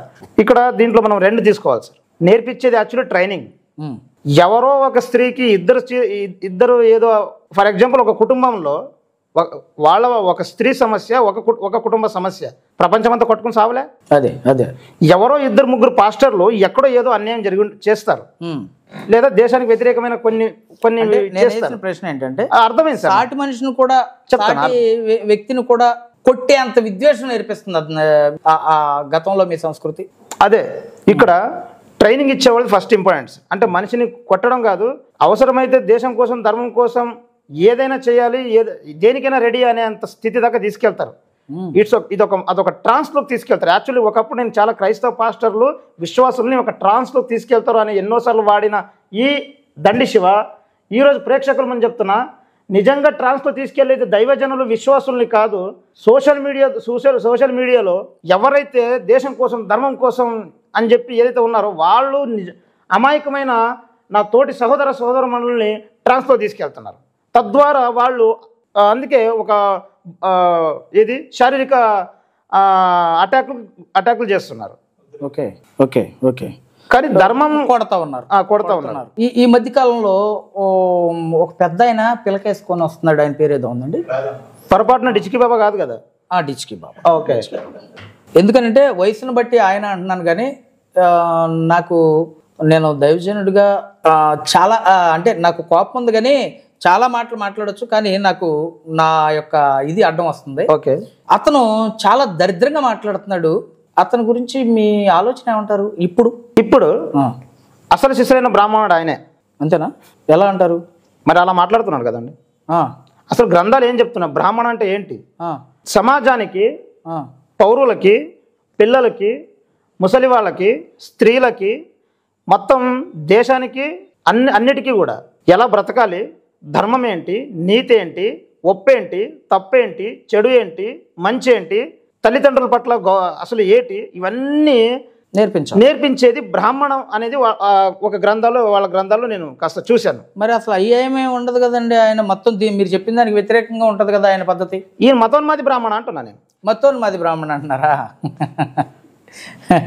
దానికి పూర్తి వ్యతిరేకంగా మాట్లాడుతాం. లేదా డిచ్కి అదేలేండి, డిచ్కి అంటారు కదా. అదే లాస్ట్ టైం విశాఖలో మిస్ అయిపోయాడులేండి. విశాఖలో మిస్ అయిపోయారు రాధా మనోహర్ దాస్ గురువు గారు. రాధా మనోహర్ దాస్ గురువు గారు బాగుంది. విశాఖలో మిస్ అయ్యారంట కదా సార్.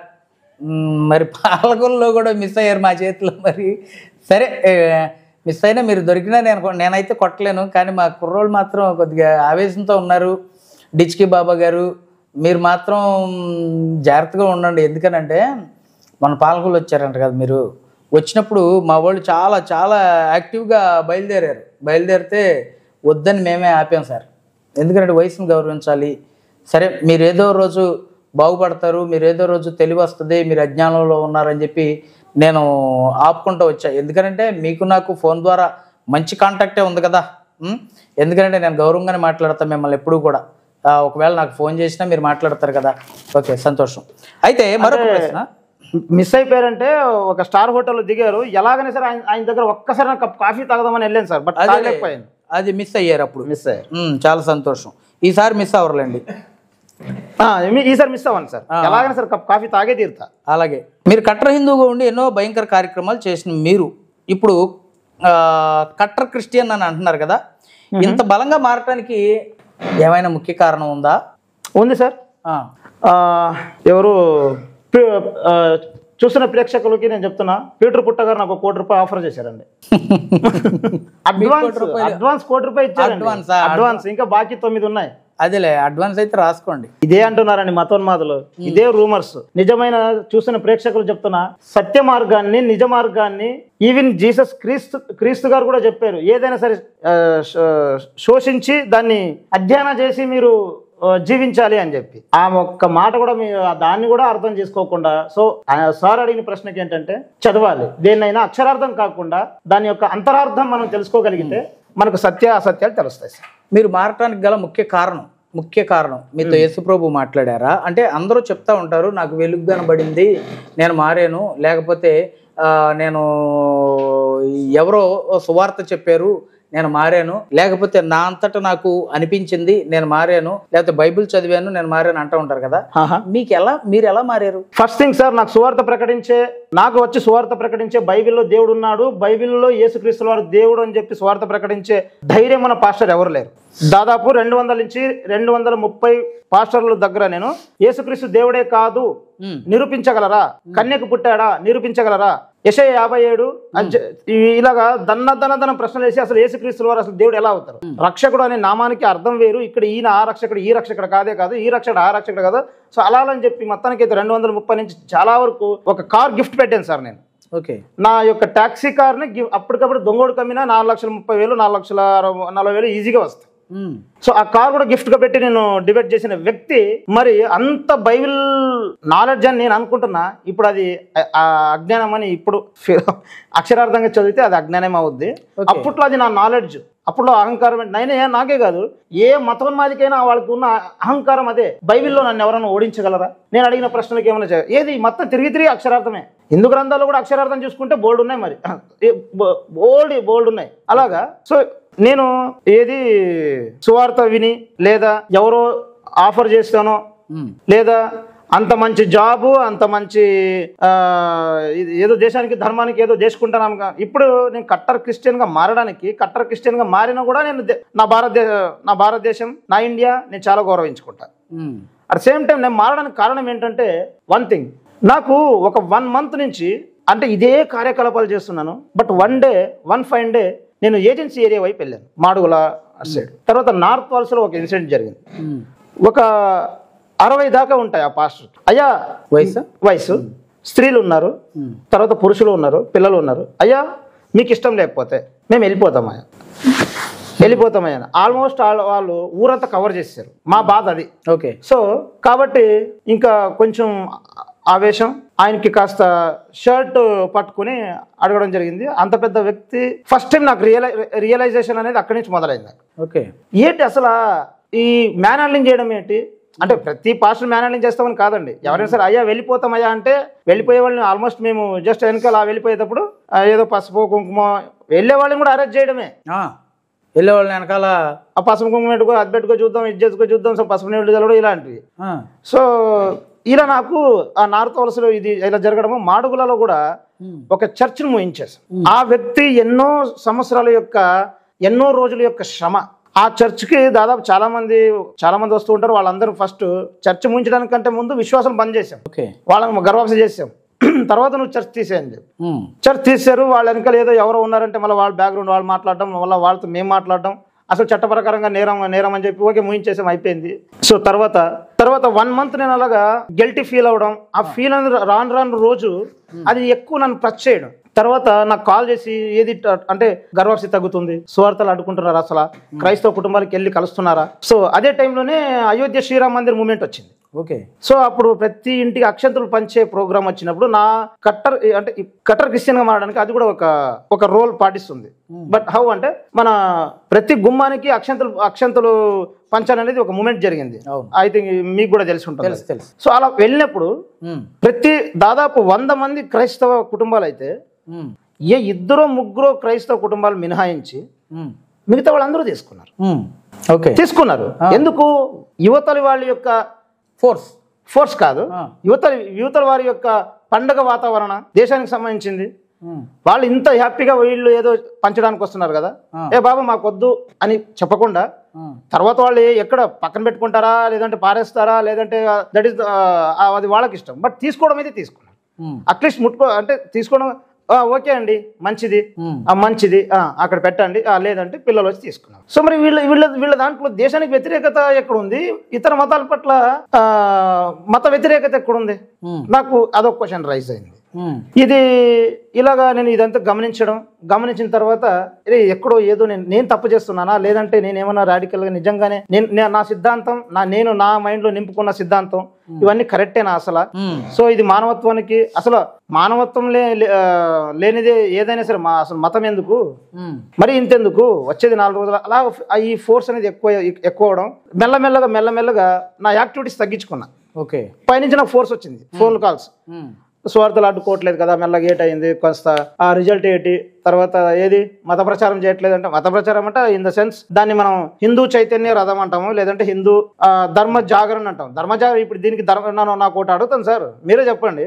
వీధి సువార్త చెప్పుకుంటూ పోతే యేసుక్రీస్తు వారి యొక్క దయా అనుగ్రహమో లేదంటే ఆయన పాపాలు క్షమింపబడే టైం ఆయనకు వచ్చిందో, ఆయన హృదయవాకులు తెలుసుకుని ఆయన స్వచ్ఛందంగా ఏది ధర్మాన్ని యేసుక్రీస్తు వారు స్వీకరిస్తే అది మత మార్పిడి. సో నువ్వు అది మత మార్పిడి అంటారు, దాని సువార్త అని అనరు. మరి నువ్వేమో ధర్మ జాగరణ చేస్తూ ఊరూరా పల్లె గ్రామ మరి మీరంతా చేసేది ఏంటి? మరి వీళ్ళంతా చేసేది ఏంటి సార్? ఇది మత మార్పిడి కాదా?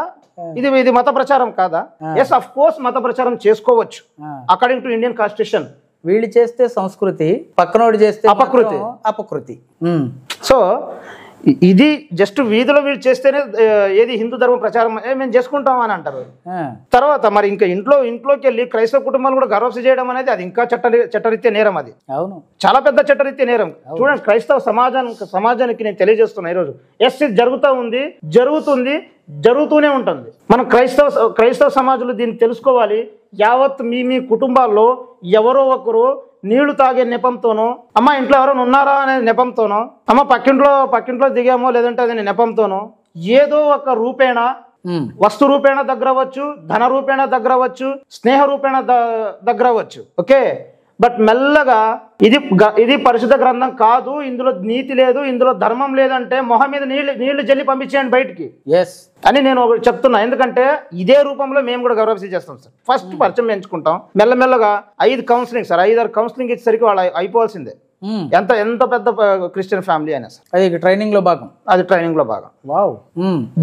ఇంత చట్ట వ్యతిరేకమైనటువంటి కార్యక్రమాలు చేస్తూ కూడా నిజంగా మీరు చేస్తే సంస్కృతి అండి, దేశ ఉద్ధరణ, ధర్మం. కానీ క్రైస్తవులు చేస్తే మాత్రం మీ బతుకులు మార్చుకుంటారా ఎదవలరా అని చెప్పి చక్కగా నీట్గా వాళ్ళ బతుకులు మార్చి దేవుని వైపు నడిపిస్తుంటే మాత్రం అది అపకృతి కింద భావించి క్రైస్తవులను కొడతాం, తిడతాం.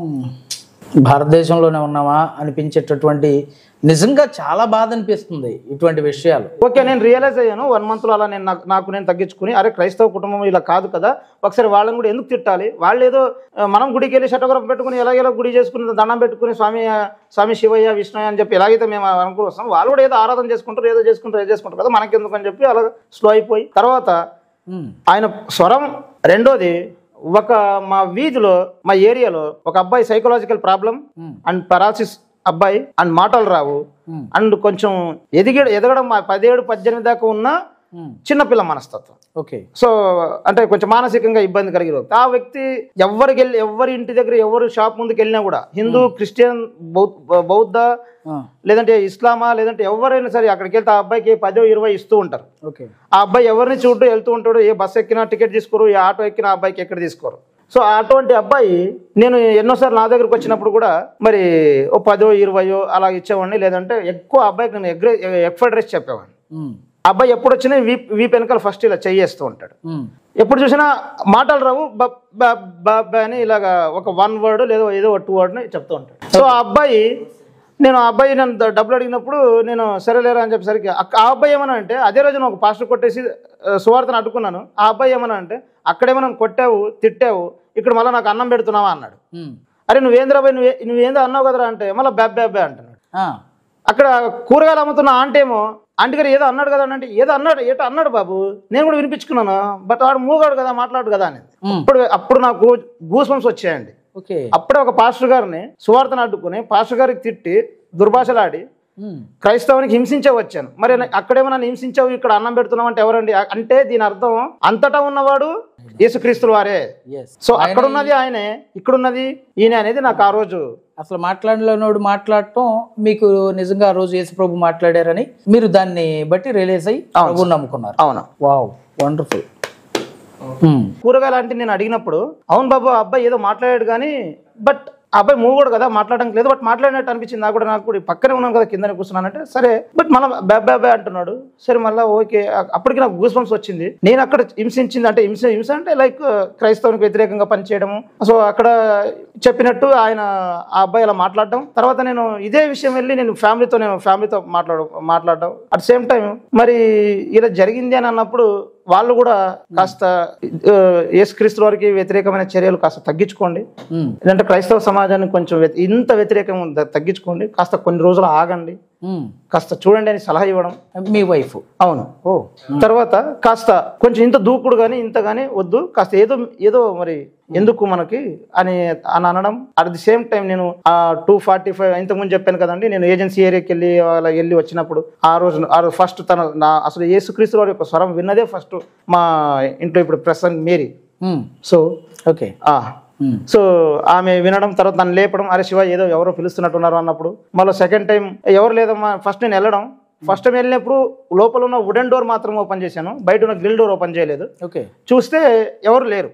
మళ్ళీ వచ్చి సరే మీరు ఎవరు లేదు పడుకోమా అని అన్నప్పుడు విత్ నేను ఫ్యాక్షన్ 10 minutes లోపల మళ్ళీ అదే voice Dandi Shiva my son అన్నట్టుగా, శివ మై సన్ అన్నట్టుగా వాయిస్, సేమ్ వాయిస్. ఆ అబ్బాయి వాయిస్ ఈ వాయిస్ నాకు మ్యాచ్ అయింది. Wow, that is the miracle thing. ఇలాంటి ఈ వాయిస్ స్వరం నా జీవితంలో నేను ఎప్పటికీ ఇంకా అది మర్చిపోలేను. ఓకే. ఇన్ని సంవత్సరాల నుంచి నేను హరిద్వార్ అని, చార్ధామ్ యాత్ర అని చెప్పి చాలా వరకు నేను కుంభమేళం అని నా బుల్లెట్ వేసుకుని దాదాపు నేను కాశీకి ఒక 4-5 సార్లు వెళ్ళి వచ్చింటాను. తర్వాత చార్ధామ్ యాత్ర తిరిగానండి, గంగోత్రికి వెళ్ళి వచ్చాను బుల్లెట్ వేసుకుని. సో ఇన్ని తిరిగిన వ్యక్తి. ప్రతి సంవత్సరం ఈషాకి వెళ్తాను నేను, కోయంబత్తూరు మహాశివరాత్రికి ఈషాకి వెళ్ళేవాడిని. యోగ మార్గం అన్ని రకాలుగా చేసిన వ్యక్తి.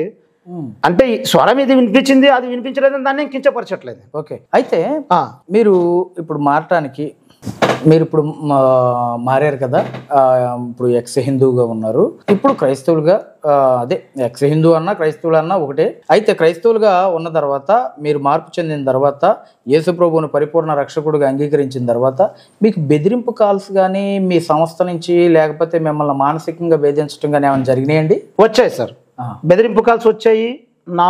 మా ఇంట్లో మా వైఫ్ మీద కూడా అబండాలు వేశారు, నీచాతి నీచంగా మాట్లాడారు. ఒక స్త్రీ అని చూడకుండా మరీ అంత ఘోరంగా, ఒక స్త్రీ, ఒక దళిత స్త్రీ అని చూడకుండా మరీ అంత ఘోరంగా మాట్లాడారు. ఓకే. సో నాకు కూడా బెదిరింపు కాల్స్ వచ్చాయి. సో బయట వస్తే నీకు ఒకేసారి చంపితే ఇలాగా, ఒకేసారి నేను తీసేస్తే ఏదో ఒక్కసారి కాదు, నేను ఏదో ఏదో ఒక పార్ట్ తీస్తే నువ్వు లైఫ్ లాంగ్ అలా ఉంటావు కదా, ఇలా ఉంటావు కదా అని చెప్పి. అంటే నాకేమనిపించింది అంటే అప్పుడు వాళ్ళు ఏదైనా తప్పు అనిపించలేదు సార్.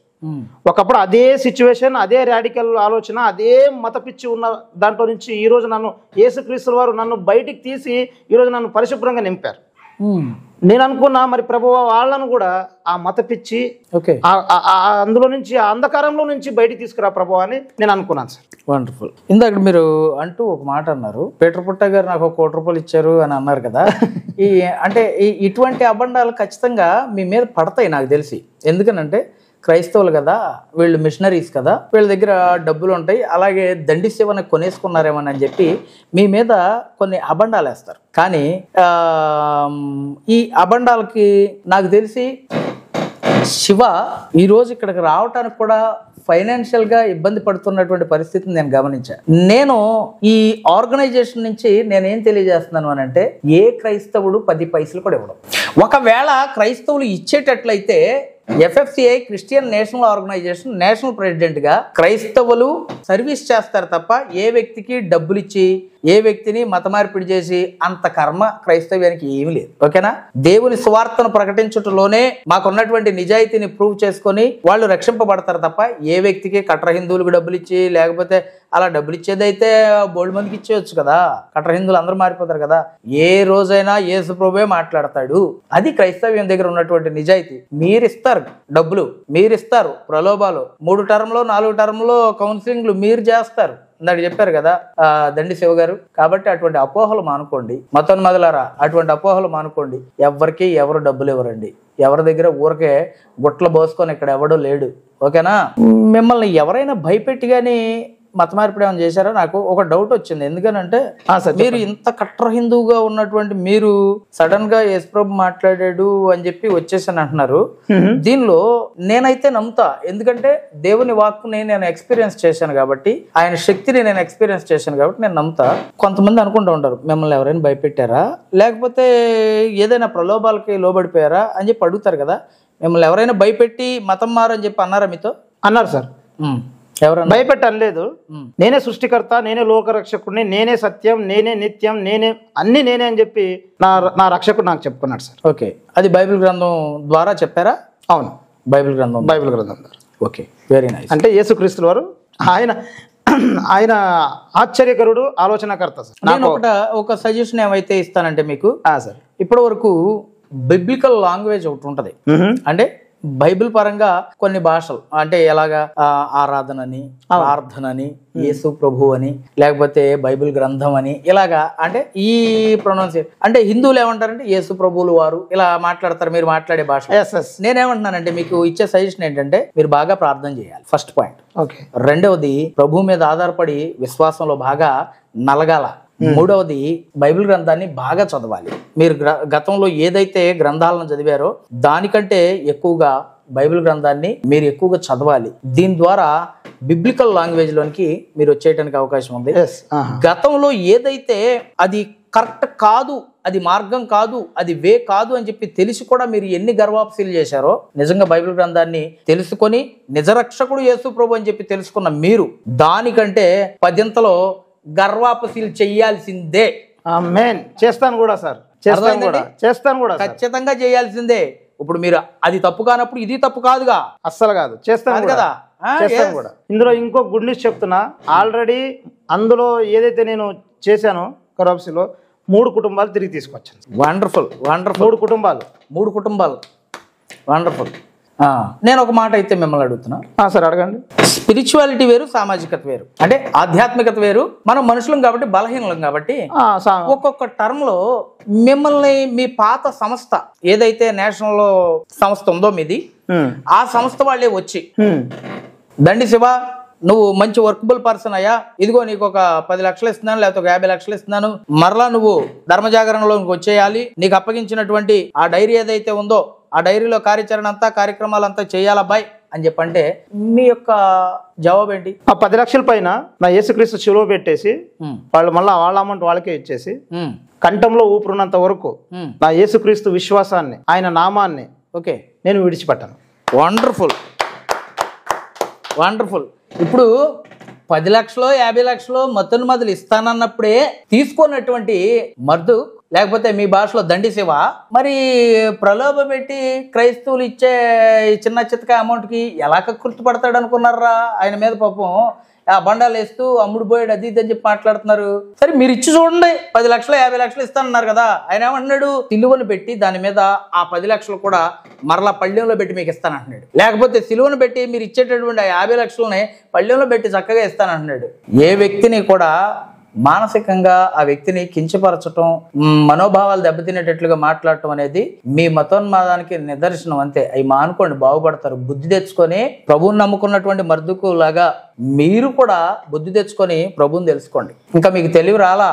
బైబిల్ గ్రంథాన్ని అక్షరార్థంగా చదవటం కాదు, ఆధ్యాత్మికంగా చదవండి అని చెప్పి మీతోటి గతంలో మతోన్మాదిగా ఉన్నటువంటి ఆ వ్యక్తి చెప్తున్నాడు. బుద్ధి తెచ్చుకుంటారా, బైబిల్ని అక్షరార్థంగా చదివితే అర్థం కాదురా తన్నాదున్నారా. ఓకే, మరొక ప్రశ్న బ్రదర్ మర్దు, ఇప్పుడు మరి మీరు ఒక్కళ్ళే వెళ్తున్నారా మందిరానికి, లేకపోతే మీ వైఫ్ పిల్లలతో కలిపి మందిరానికి వెళ్తున్నారా? ప్రభుని తెలుసుకున్నారా? ఇప్పుడు నేను, తర్వాత మా ఫ్యామిలీ, ఆమె గౌరవించి తను కూడా ఎవ్రీ సండే చర్చ్కి వస్తాను. వండర్ఫుల్. తను మీటింగ్స్ గట్రా ఏమైనా ఉన్నప్పుడు కుదరదు, మీటింగ్స్ లేదు, తర్వాత ఆన్లైన్ మీటింగ్ కూడా లేదు అన్నప్పుడు సో తను ఖచ్చితంగా వస్తుంది. మీ ఫాస్టర్ గారు అలాగే మీరు అక్షరార్థంగా కాదు, నేను ఆధ్యాత్మికంగా బైబిల్ని అర్థం చేసుకున్నాను అన్నారు కదా. అవును. అక్షరార్థంగా కాకుండా ఆధ్యాత్మికంగా అర్థం చేసుకోవడానికి మీకు ఎవరైనా దీన్ని సజెస్ట్ అంటే తెలియజేశారా బైబిల్ గ్రంథాన్ని, లేకపోతే మీరే అర్థం చేసుకున్నారా అక్షరార్థంగా కాదు ఆధ్యాత్మికంగా? ఇప్పుడు ఎలాగంటే మక్కన్ కియతో మంతనాథ అని చెప్పి ఒక హిందీలో సామెత ఉంటుంది. అంటే ఏదైనా సరే దాన్ని మజ్జిగని ఇలా చేసి దాన్ని ఒక ఒక మక్కనికి మంతనికి మక్కనాథ, దాన్ని చిరిమి చింతి దాని తపన వేదన అన్ని రకాల ప్రాసెస్ అయిన తర్వాత లాస్ట్ లో మక్కనాథ. మక్కన మీన్స్ వెన్న. అంటే అంతకుముందు మదనం జరగాలి. అలా నాలో మదనం జరుగుతున్న సమయంలో మరి అప్పుడు కేఎస్పాల్ మినిస్ట్రీ అని చెప్పి ఒక ఛానల్ ఉంది.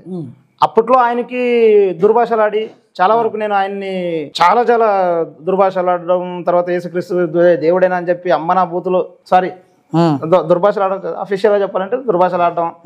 సో అలా చేస్తున్నప్పుడు సరే బ్రదర్ మరి తెలుసుకుంటారు మీరు ఒక రోజు, అలా కాదు నేను మార్క్ 16:16 ఏం చెప్తుంది చెప్పు అని చెప్పి 100 సార్లు అడిగితే ఆయన అదే సమాధానం చెప్పేవాడు. నహం 3:5 ఏంటో అంటే 100 సార్లు అడిగినా నహం 3:5 అదే చెప్పేవాడు. అలా కాదు, ఇలా ఉంది కదా, కంటికి కనపడుతుంది కదా, కళ్ళు ఏమన్నా అని అన్నప్పుడు లేదు ఇలాగా ఇది నేను అక్షరార్థం తీసుకునేవాడిని. ఆయనేమో అది అలా అర్థం తీసుకోకూడదు, లోపల ఇలా ఉంటుంది అని చెప్పేవాడు. అంటే మనలాంటి వాళ్ళకి మీ ఇంతకుముందు చెప్పినట్టు ప్రేక్షకులారా, సోషల్ మీడియాలో కొన్ని మత చిచ్చు రేపే కొన్ని ఛానల్ కొన్ని ఉన్నాయి సార్. అవి డౌన్లోడ్ చేసి ఏదైతే ప్రశ్నలు ఉన్నాయో, ఈ డిచ్కి బాబా కావచ్చు, తర్వాత గోచి సనాతన సేన కావచ్చు, అలాంటివి తద్వారా మేము ఇది చేసుకున్నది. సో కేఎస్పాల్ మినిస్ట్రీ ద్వారా నేను కాస్త తెలుసుకోవడం, తర్వాత ఐజాక్ కుస్మా అని చెప్పి, ఐజాక్ కుస్మా ఒక 2-3 టైమ్స్ నాకు క్లియర్ చేశారు. సుదీర్ఘంగా నాతో అసలు ఇప్పుడు యాక్చువల్లీ ఆయన ఇప్పటిదాకా మనం ఫేస్ కూడా కలవలేదు ఆయన్ని. నేను ఇప్పుడు ప్రజెంట్ క్రైస్తవ ధర్మంలో ఉన్నప్పుడు కూడా ఆయన మొహం కూడా మనం కలవలేదు. సో మరి అటువంటి వ్యక్తి అంతనేనా అంటే పాస్టర్లు మరి ఇంత సౌమ్యంగా ఉంటారు? అది నమ్మి ఇన్నిసార్లు మెల్లగా అంటే దుర్భాషలాడి అడిగినా కూడా మరి ఇంత ప్రేమతో ఎలా చెప్పగలరు బాబు అసలు అనేది ఆయన, అది నాకు అదొకటి ఇదైంది. సో ఆయన చెప్పడము అక్షరార్థం కాకుండా ఆధ్యాత్మికం వైపు ఆయన చెప్పడము, అన్నిటికన్నా important end of the day యేసుక్రీస్తుల వారు నాకు మనోనేతరని తెరవజేయడం. తర్వాత నేను వెళ్తున్న చర్చ్ వచ్చేసి కేఎస్పాల్ మినిస్ట్రీస్ అంటే బ్రదర్ కొద్దిగా ఫ్రంట్ కి ఇక్కడికి ఈ రోజే నేను ఆయన్ని రండి ఒకసారి. కేఎస్పాల్ మినిస్ట్రీస్ కేఎస్ పాల్ గారు మీరేనా మాట్లాడారు? బాగా దుర్భాషలాడారా? అవును సార్, అంతకుముందు లైవ్ డిబేట్ లో చాలా సార్లు తిట్టాడు, కానీ ఆయన ఏం అనలేకపోయాను. ఎందుకంటే మనం దేవుని బిడ్డలము సేవకులం కాబట్టి వచ్చాడుగా మరి ఎదురుగా వచ్చాడు సార్.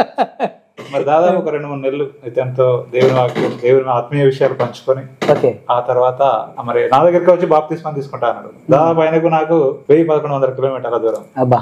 బ్రదర్ విశాఖపట్నం మాకు దగ్గర దూరం కాబట్టి మీరు అందుబాటులో చర్చికి వెళ్ళండి, ఇప్పుడు తర్వాత మనం కలుద్దామని ఈ రోజు కలిసాం. Wonderful brother, wonderful.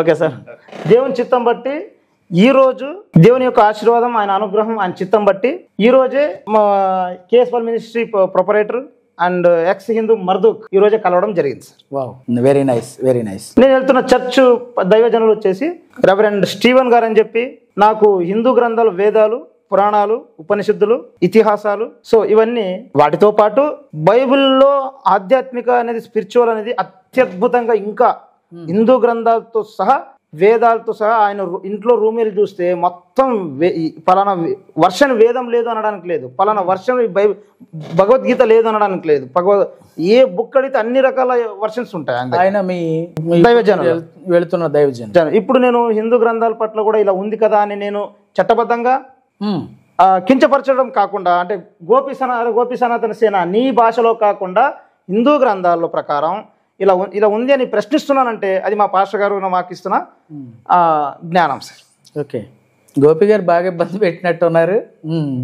గోపి గారు, మీరు సంస్కారం నేర్చుకోండి, ఎందుకంటే చాలామంది కంప్లైంట్స్ చేస్తూ ఉన్నారు. ఇవి చట్టపరంగా యాక్షన్ తీసుకునే వరకు కాకుండా కాస్త చేంజ్ అవ్వండి.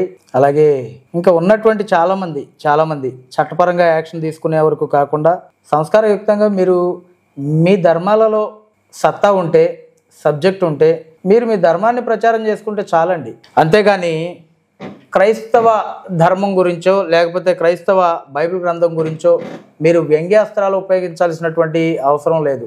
ఎందుకు అనంటే చాలామంది దైవ సేవకులు డిబేట్లకు పిలుస్తున్నా సరే పారిపోతున్నటువంటి సంఘటనలు మేము చూస్తూ ఉన్నాం. ఇవన్నీ వద్దులేండి, ఇవన్నీ పక్కన పెడదాం. ఓకే, ఏది ఏమైనా మీ కొలీగ్ మీ ఆగడాలను తట్టుకోలేక, అలాగే మీది నిజం కాదు అబద్ధం అని చెప్పి తెలుసుకొని మీ కొలీకే ఇక్కడికి వచ్చేయటం జరిగింది. కానీ మీరు చేస్తున్నటువంటి కార్యాచరణని మీరు ఆపుకుంటే నిజంగా యేసుప్రభు మీతో మాట్లాడతాడు. నాతో మాట్లాడిన దేవుడు, దండి శివతో మాట్లాడిన దేవుడు మీతో మాట్లాడ్డా డెఫినెట్లీ మాట్లాడతాడు. కాబట్టి మీకు ఒకటే విషయం తెలియజేస్తా ఉన్నాను, యేసుప్రభుని నమ్ముకోండి. ఆయన లోక రక్షకుడు, ఆయన మీ పాపాలను క్షమించి నిత్య జీవానికి నడిపించగలిగినటువంటి దైవం యేసు ప్రభు తప్ప ఇంకెవ్వరూ లేరు.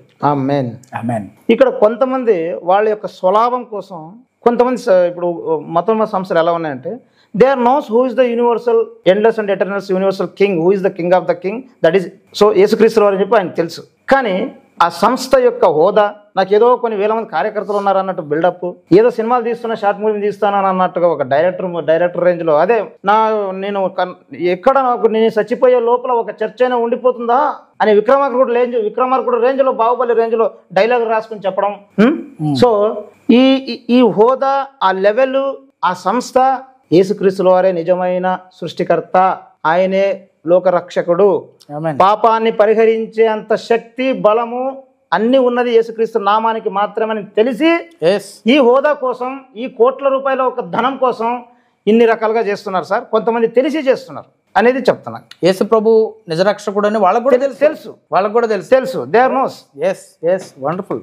కానీ వారికి వాళ్ళ సంస్థలు లేకపోతే వాళ్ళ క్యాడర్స్ అడ్డం వస్తున్నాయి. అడ్డం కాదు, ఆ హోదా కావాలి బా హోదా కావాలి. ఓకే, మీ ఉద్దేశ ప్రకారం క్రైస్తవులు పాస్టర్స్ ఎటువంటి జాగ్రత్తలు తీసుకోవాలని మీరు అనుకుంటున్నారు?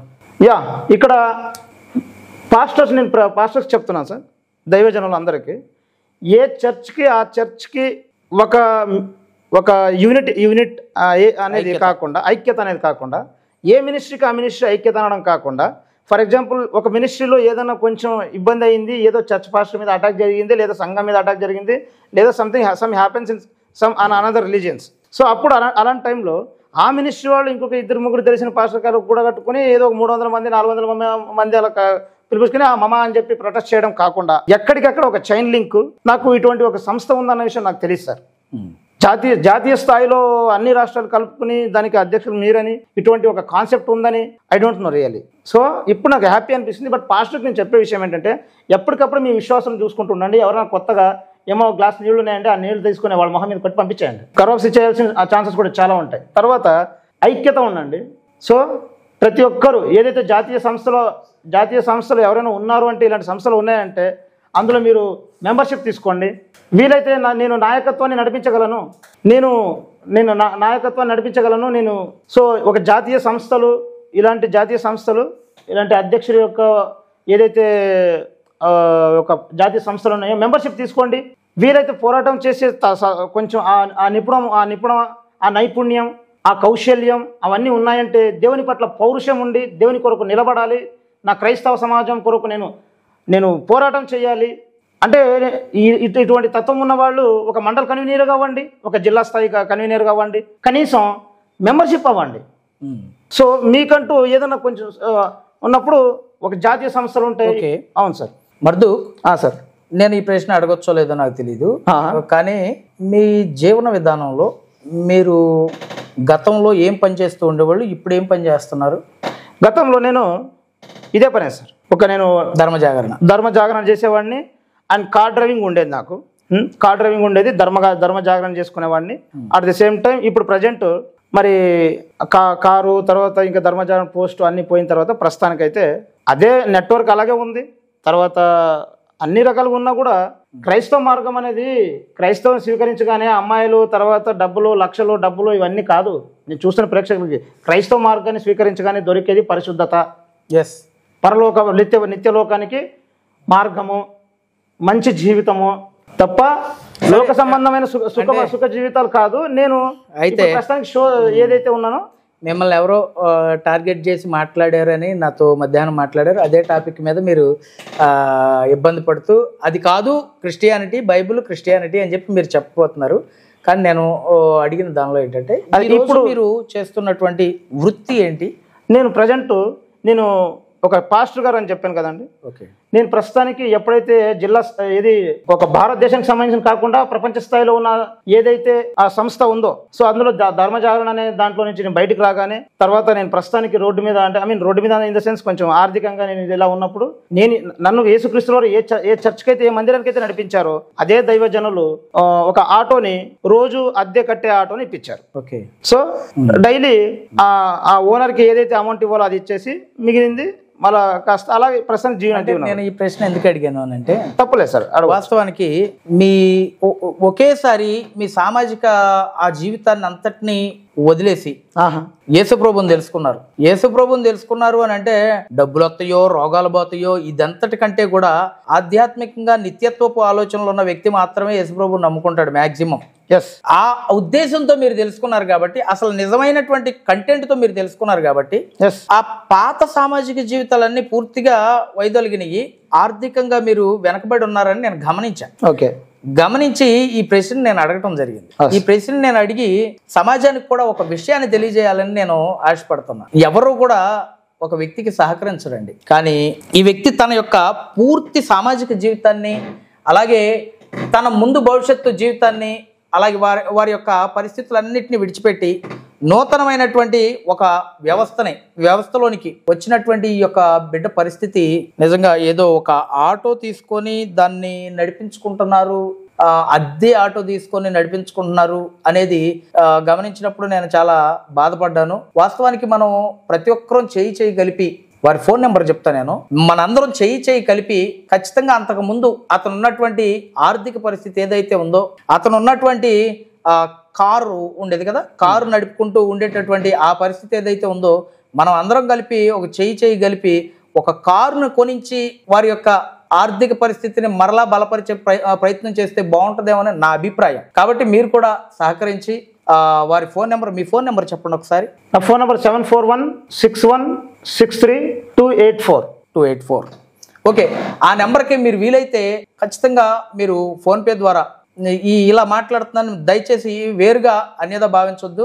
ఎందుకనంటే దేవునిని తెలుసుకున్నాడు ఆ వ్యక్తి, మనం ప్రోత్సహించాల్సినటువంటి బాధ్యత మన మీద ఉంది. మనం ప్రోత్సహించాల్సిన బాధ్యత, మన యొక్క ప్రేమను చూపించాల్సినటువంటి బాధ్యత క్రైస్తవులుగా మన మీద చాలా ఉంది. ఖచ్చితంగా ఆ వ్యక్తి ఏదైతే కోల్పోయాడో దాన్ని మనం మరలా రీఫిల్ చేయాల్సినటువంటి బాధ్యత మన మీద ఉంది. కాబట్టి ఆ ఫోన్ నెంబర్కి మీరు పంపించాలనుకున్నటువంటి ఆ అమౌంట్ని పంపించి ఆ వ్యక్తి మరలా పూర్వ ఆర్థిక పరిస్థితిని క్రియేట్ చేస్తే నిజంగా దేవుని ప్రేమను మనం చూపించినట్లు, అలాగే అతను ఆర్థిక పరిస్థితులను బట్టి కుంటిపడకోకుండా మరలా దేవునిలో అనేక రకాలుగా దేవుని పనిలో అతను కూడా సహకరించడానికి అది తోడ్పడుతుందని చెప్పి నేను తెలియజేస్తూ ఉన్నాను. కాబట్టి ఈ విషయంలో నేను ఒక మాట అయితే వారికి భరోసా ఇస్తున్నాను. FFCI క్రిస్టియన్ నేషనల్ ఆర్గనైజేషన్ ద్వారా నేను వారికి ఎప్పుడూ కూడా ప్రతి విషయంలో సపోర్ట్ ఉంటూ, ఏదైనా పరిస్థితులు వారు ఇందాక చెప్పినటువంటి పరిస్థితుల్లో ప్రలోభ పెడుతూ ఉన్నారు, దాడులకు పురుకొల్పుతూ ఉన్నారు, లేకపోతే అలా చేస్తున్నారు ఇలా చేస్తున్నారు అని చెప్పారు కదా, దాని విషయంలో FFCI క్యాడర్, ఆ ప్రాంతంలో వారు ఉంటున్నటువంటి ప్రాంతంలో ఉన్నటువంటి క్యాడర్ అంతా కూడా పూర్తిగా వారికి సపోర్ట్గా ఉంటారు. అలాగే ఆ ప్రాంతంలో ఉన్నటువంటి మన టీమ్స్ అన్నీ కూడా వారికి సపోర్ట్గా ఉంటాయని నేను తెలియజేస్తూ ఉన్నాను. ఎటువంటి సమస్య ఉన్నా సరే వెంటనే నన్ను కాంటాక్ట్ చేయండి. నేను FFCI ఆర్గనైజేషన్ ద్వారా మీకు పూర్తి సపోర్ట్ ఉంటానని చెప్పి నేను ఈ సోషల్ మీడియా వేదికగా నేను తెలియజేస్తూ ఉన్నాను. అలాగే మిమ్మల్ని కూడా నేను FFCI ఆర్గనైజేషన్కి సందర్భాన్ని బట్టి నేను ఆహ్వానిస్తాను. అలాగే మీరు కూడా చాలా జాగ్రత్తగా వ్యూహాత్మకంగా ముందుకు వెళ్ళాల్సినటువంటి బాధ్యత మీ మీద ఉంది. అలాగే మరొక విషయాన్ని తెలియజేస్తున్నా, వారిపై ఏది జరిగినా సరే ఎవరైతే వారు పేర్లను మెన్షన్ చేస్తున్నారో వారే దానికి కారణం అని కూడా నేను ఈ సోషల్ మీడియా వేదికగా నేను తెలియజేస్తూ ఉన్నాను. ఎవరైతే గతంలో వారితో కలిసి పనిచేశారో వారు కూడా కొంతమంది వారిపై అటాకులు చేసేటటువంటి ప్రయత్నాలు జరగబోతున్నాయి అనేది నేను ఇంటెన్షనల్లీ గమనించగలను. కాబట్టి వారు కూడా దీనికి కారకులని నేను ఈ విషయాన్ని కూడా తెలియజేస్తూ ఉన్నాను. కాబట్టి చట్టం ఎవరికి చుట్టం కాదు, చట్టం ముందు అందరూ సమానులే. కాబట్టి ఊసలు లెక్కట్టాల్సిన పరిస్థితి కూడా మీకు దాపరించక ముందే మీరు జాగ్రత్త పడండి. అలాగే FFCI ఆర్గనైజేషన్ ద్వారా ఈ కార్యక్రమాన్ని వీక్షించిన మీ అందరూ కూడా ఈ విషయాన్ని అవగాహన తెచ్చుకొని, క్రైస్తవ్యంలో మాట కాదు ఆధ్యాత్మికత ముఖ్యం, మాట కాదు దేవుని యొక్క మార్గం ముఖ్యం అనేదాన్ని మనం అందరం గమనించి, మీరందరూ గమనించి, మతోన్మాదులు కూడా దండి శివ అలాగే మర్దుక్ అనే ఈ వ్యక్తి ఏ రకంగా అయితే మారు మనసు పొంది నిజరక్షకుడిని తెలుసుకున్నారో మీరు పరిపూర్ణమైన మారు మనసు పొంది నిజరక్షకుడిని తెలుసుకోవాలని నేను ఈ మీడియా ద్వారా తెలియజేస్తూ నేను సెలవు తీసుకుంటున్నా. అందరికీ praise Lord, God bless you all.